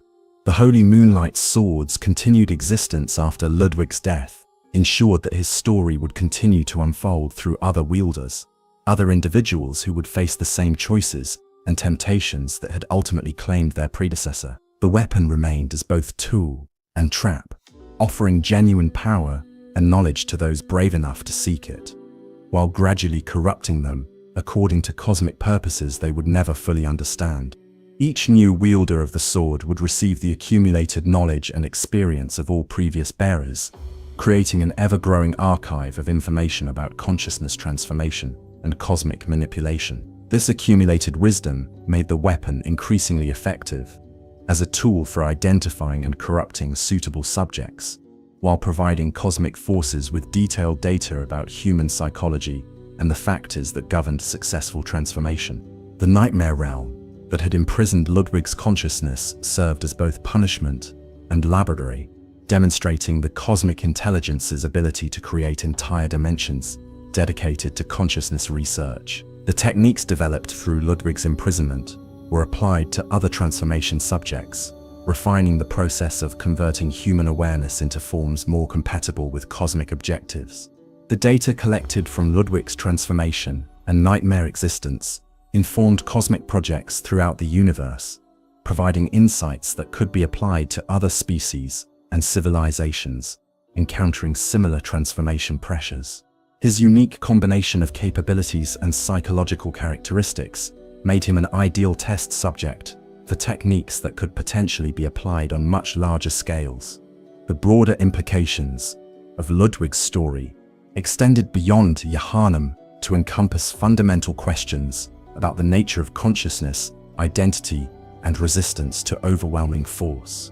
His experience demonstrated both the possibilities and limitations of individual agency in the face of cosmic horror, showing how personal choices could have far-reaching consequences, while also revealing the constraints that cosmic forces placed on truly independent action. The persistence of Ludwig's influence in every aspect of Yharnam's development demonstrated the profound impact that individual choices could have on the course of history. His decisions about hunting methods, training approaches, and institutional development created cascading effects that shaped events for generations, while establishing patterns that would ultimately contribute to the city's transformation. Yet Ludwig's story also revealed the limitations of human agency when confronted with forces that operated according to principles beyond mortal comprehension. Despite his exceptional capabilities and noble intentions, he had been systematically manipulated and corrupted by cosmic intelligences that understood human psychology far better than humans understood cosmic purposes. This tension between individual agency and cosmic determinism created a complex moral landscape where traditional notions of responsibility and blame became difficult to apply. Ludwig's corruption had been both chosen and imposed, both the result of his personal decisions and the inevitable consequence of forces beyond his control. The cosmic forces that had shaped Ludwig's fate continued to operate throughout Yharnam and beyond, seeking new opportunities to advance their agenda of consciousness transformation and species evolution. The institutions, technologies, and cultural patterns that Ludwig had created provided these forces with multiple avenues for identifying and influencing potential new subjects, ensuring that his legacy would serve cosmic purposes long after his individual destruction. The hunter who would eventually arrive in Yharnam during its final night carried weapons and employed techniques that bore the unmistakable mark of Ludwig's innovations, often without understanding the true source or implications of their tools. The blood ministration that initiated their journey into Yharnam's nightmare was administered according to procedures that Ludwig had helped to develop and refine during his years of service to the healing church. This final hunter's encounters with other survivors throughout the city revealed the extent to which Ludwig's influence had permeated every aspect of Yharnam's response to cosmic horror. Eileen the Crow, Dujura the retired hunter, Father Gascoigne, and countless others had all been shaped by training methods, tactical doctrines, and institutional structures that reflected Ludwig's innovations and philosophical approaches. Even German, the first hunter, showed signs of having been influenced by Ludwig's work, despite their different approaches to hunting and beast elimination. The evolution of hunting techniques and the gradual shift toward more aggressive and community-oriented responses to supernatural threats reflected the impact of Ludwig's democratization of the hunt and his emphasis on mass participation in defense against cosmic horror. The weapons that could be found throughout Yharnam during its final crisis, scattered in abandoned buildings, carried by transformed citizens or wielded by surviving hunters, bore the mark of Ludwig's manufacturing innovations and design principles. Even tools that predated his involvement with the church had often been modified according to techniques he had developed, making them more effective against evolved threats, while also making their users more susceptible to cosmic influence. The very architecture of Yharnam reflected Ludwig's influence on the city's development, with modifications and improvements that had been implemented to support his hunting operations, continuing to shape how supernatural research and defense were conducted. The workshop complexes, training facilities, and research laboratories that he had established provided the infrastructure for Yharnam's final struggles against the beast scourge and the cosmic forces behind it. The psychological patterns that characterized the behavior of Yharnam's final inhabitants showed clear traces of Ludwig's approach to hunter education and community organization. The acceptance of violence as a necessary response to supernatural threats, the willingness to seek power from questionable sources, and the tendency to see transformation as potentially beneficial rather than inherently destructive, all reflected concepts that Ludwig had introduced or reinforced during his career. These psychological patterns made Yharnam's population both more effective at resisting immediate threats and more vulnerable to long-term corruption, creating the conditions that cosmic forces needed to advance their transformation agenda while maintaining the illusion of human agency and choice. The very qualities that Ludwig had sought to cultivate in his hunters, courage, determination, and willingness to sacrifice for the greater good, made them ideal candidates for cosmic manipulation. The research traditions that Ludwig had established continued to influence how scholars and hunters approached the study of supernatural phenomena, leading them toward discoveries that consistently exposed them to corrupting influences. The methodologies he had developed for investigating beast transformation and cosmic forces were sophisticated and effective, but they invariably led those who employed them into contact with entities and knowledge that human minds were not designed to comprehend. The institutional knowledge that guided Yharnam's responses to its final crisis bore Ludwig's influence throughout. From the tactical doctrines used for organizing resistance to the logistical systems that supported survivor communities, even the church's religious and philosophical frameworks showed signs of his impact, reflecting his attempts to create meaning and purpose in the face of cosmic horror, while inadvertently providing justification for accepting transformative solutions to seemingly impossible problems. The blood ministration practices that defined the healing church's identity and purpose had been refined and systematized according to principles that Ludwig had helped to develop during his research into the transformative properties of the old blood. The procedures used for administering blood treatments, the criteria for determining who should receive them, and the safeguards designed to prevent unwanted side effects all reflected his influence on church doctrine and practice. These standardized procedures, while effective at providing the healing benefits that made the church indispensable to Yharnam's population, also created opportunities for systematic exposure to cosmic influences. The very success of Ludwig's innovations in making blood ministration safe and effective created conditions where larger numbers of people could be gradually prepared for transformation without recognizing the process until it was too late to resist. The weapons training that had become standard throughout Yharnam's hunting community reflected Ludwig's emphasis on practical effectiveness and community participation, but it also incorporated elements that made hunters more susceptible to the psychological pressures that facilitated corruption. The rally system that he had refined and promoted created psychological dependencies on violence and aggression that gradually eroded hunters' resistance to cosmic influence. The philosophical frameworks that Ludwig had developed to help hunters cope with the moral complexities of their work provided models for how individuals could justify increasingly extreme actions in pursuit of survival and protection. These frameworks were sophisticated and psychologically valuable, but they also created mental pathways that cosmic forces could exploit to gradually redirect human motivations toward otherworldly objectives. The technological innovations that Ludwig had pioneered in weapon design and manufacturing continued to influence how tools for supernatural combat were created and distributed long after his disappearance. The standardization techniques that had made mass production possible also facilitated the incorporation of cosmic influences into widely distributed equipment, creating opportunities for systematic corruption on unprecedented scales.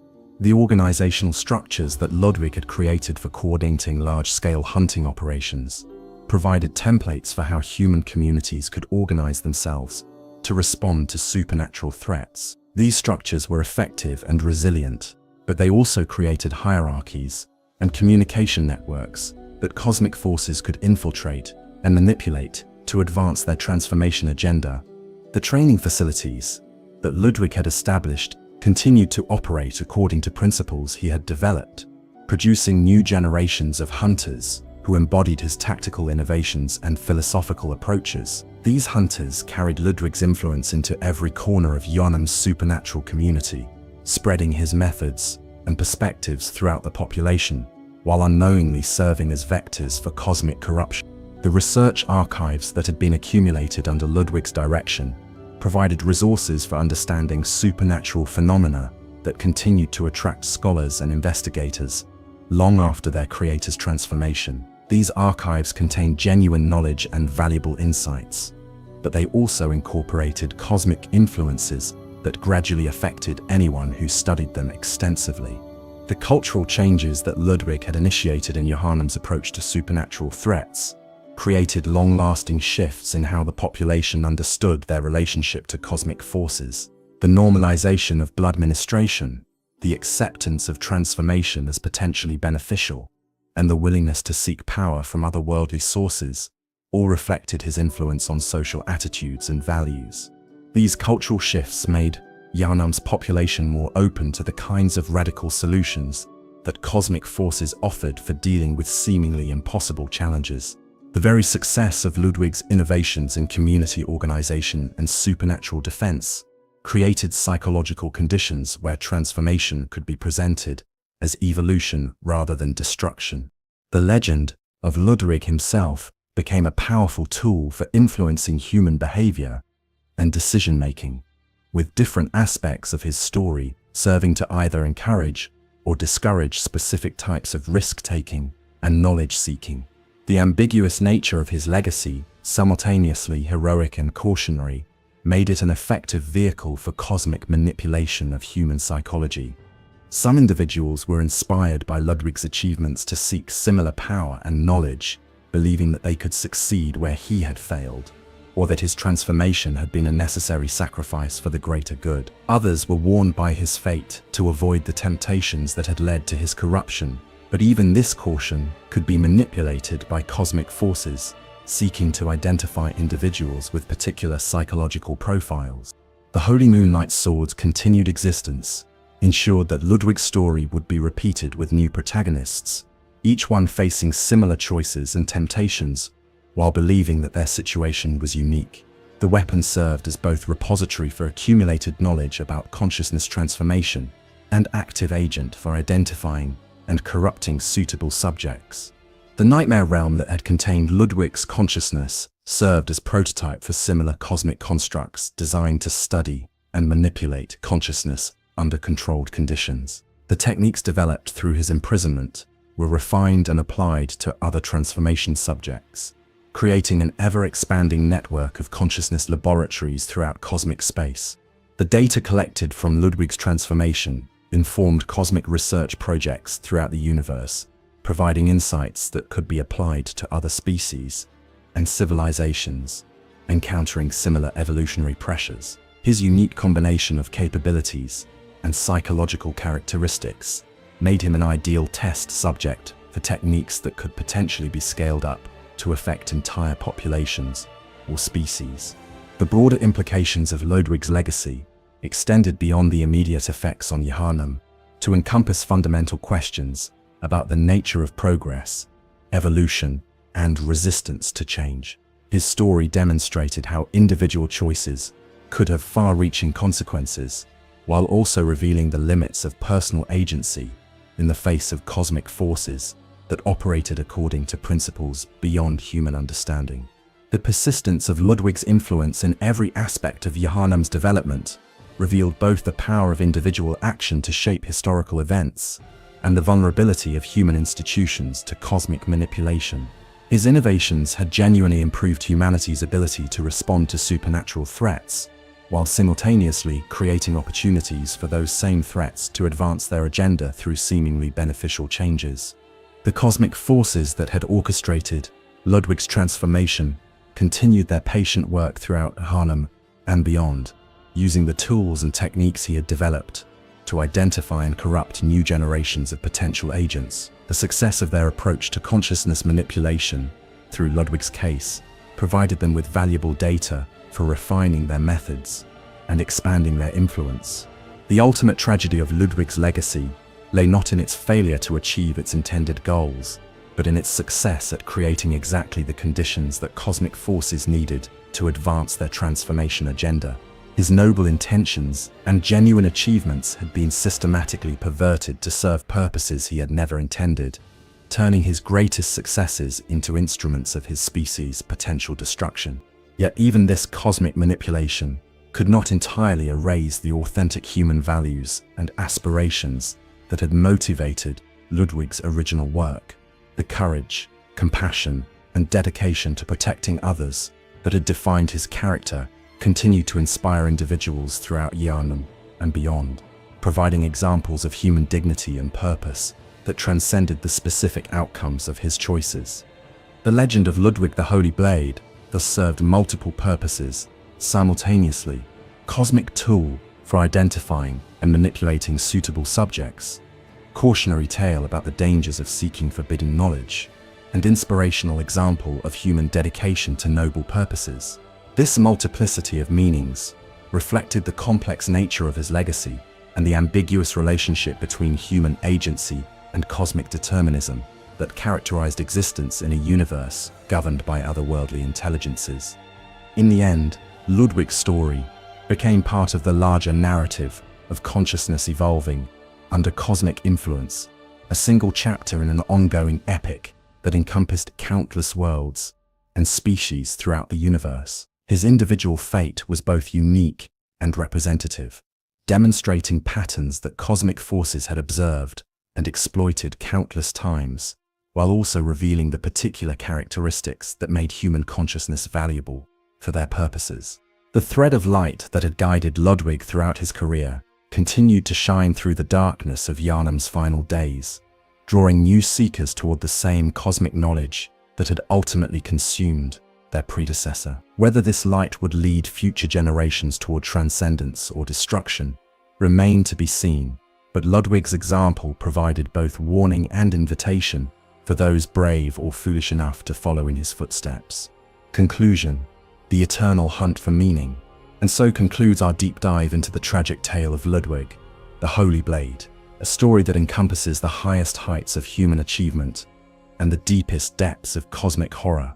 We have witnessed a narrative that speaks to fundamental questions about the nature of heroism, corruption, and the price of power in a universe governed by forces beyond mortal comprehension.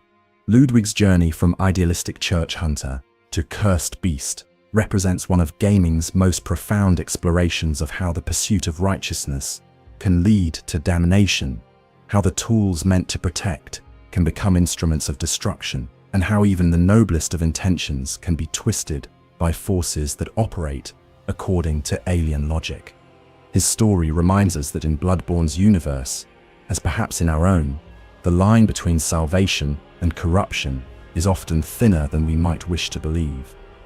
The very qualities that made Ludwig such an effective protector of humanity, his dedication, his willingness to seek power from any source that might help him fulfill his mission, his refusal to abandon his post, even when the cost became almost unbearable, were ultimately the same qualities that made him vulnerable to cosmic influence and manipulation. The Holy Moonlight Sword that served as both Ludwig's greatest tool and his ultimate undoing stands as a symbol of the double-edged nature of knowledge and power. Every insight it provided, every enhancement it granted, came with a price that Ludwig was initially unwilling or unable to recognize. The weapon's guidance was genuine and valuable, but it was guidance toward purposes that had little to do with human welfare and everything to do with cosmic evolution, on scales that rendered individual suffering meaningless. The workshop that Ludwig built, the hunters he trained, the innovations he developed, all of these achievements outlasted their creator and continued to shape events in Yharnam long after his personal downfall. In this sense, Ludwig achieved a form of immortality, though not the kind he would have chosen. His influence permeated every aspect of how the city dealt with the beast scourge, creating ripple effects that extended through generations of hunters and ultimately contributed to the very crisis that would consume Yharnam entirely. The democratization of hunting that Ludwig achieved through his training programs and weapon designs represented perhaps his most significant contribution to Yharnam society by making it possible for ordinary citizens to participate in their own defense against the beast threat. He created a sense of agency and empowerment that sustained the city through its darkest hours. Yet this same democratization also spread the psychological and spiritual vulnerabilities that made hunters susceptible to corruption, ensuring that Ludwig's fate would be shared by countless others who followed in his footsteps.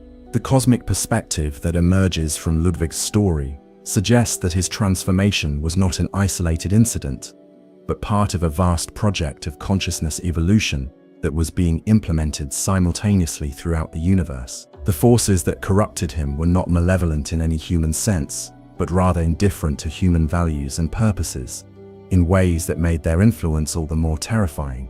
Yet even within this cosmic context, Ludwig's story retains its human meaning and significance. His noble ideals, his genuine accomplishments, his tragic fall, all of these elements speak to fundamental aspects of the human condition that remain relevant regardless of cosmic perspective. The tragedy of his corruption lies not in its ultimate consequences for cosmic evolution, but in its destruction of an individual consciousness that had created genuine meaning and value within the boundaries of mortal existence. The hunter's nightmare that became Ludwig's prison represents perhaps the most cruel aspect of his fate. Not simply destruction or transformation, but preservation in a state that allowed him to retain enough awareness to understand what he had lost, while being powerless to reclaim it. The eternal hunt that defined his existence in the nightmare was both punishment and parody, a twisted echo of the noble purpose that had once driven his actions. The brief moments of restored consciousness that Ludwig experienced during his final battle provided him with the opportunity to confront the truth about his transformation and to find some measure of peace in the knowledge that his original ideals had not been entirely meaningless. This redemption was incomplete and came too late to undo the damage that had been done, but it allowed Ludwig to face his final defeat with dignity rather than despair. The Holy Moonlight Sword's continued existence after Ludwig's defeat ensures that his story will continue to unfold through other wielders, other hunters who will face the same choices and temptations that ultimately claimed their predecessor. The weapon remains as both tool and trap, offering genuine power and knowledge to those brave enough to seek it, while gradually corrupting them according to cosmic purposes they will never fully understand. The legend of Ludwig that persists within Yharnam serves multiple purposes, providing both inspiration and warning to those who follow in his footsteps. His story reminds us that heroism and corruption are not opposites, but rather different aspects of the same drive to transcend the limitations of mortal existence. The tools that enable greatness are often the same tools that enable damnation, and the line between salvation and destruction is defined not by intentions, but by the consequences of choices made in pursuit of power. In the end, Ludwig's story speaks to the fundamental challenge faced by any consciousness attempting to navigate a universe that may be governed by principles beyond its comprehension. The choices we make in pursuit of our highest ideals may ultimately serve purposes we never intended, and the tools we use to protect what we value most may become instruments of its destruction.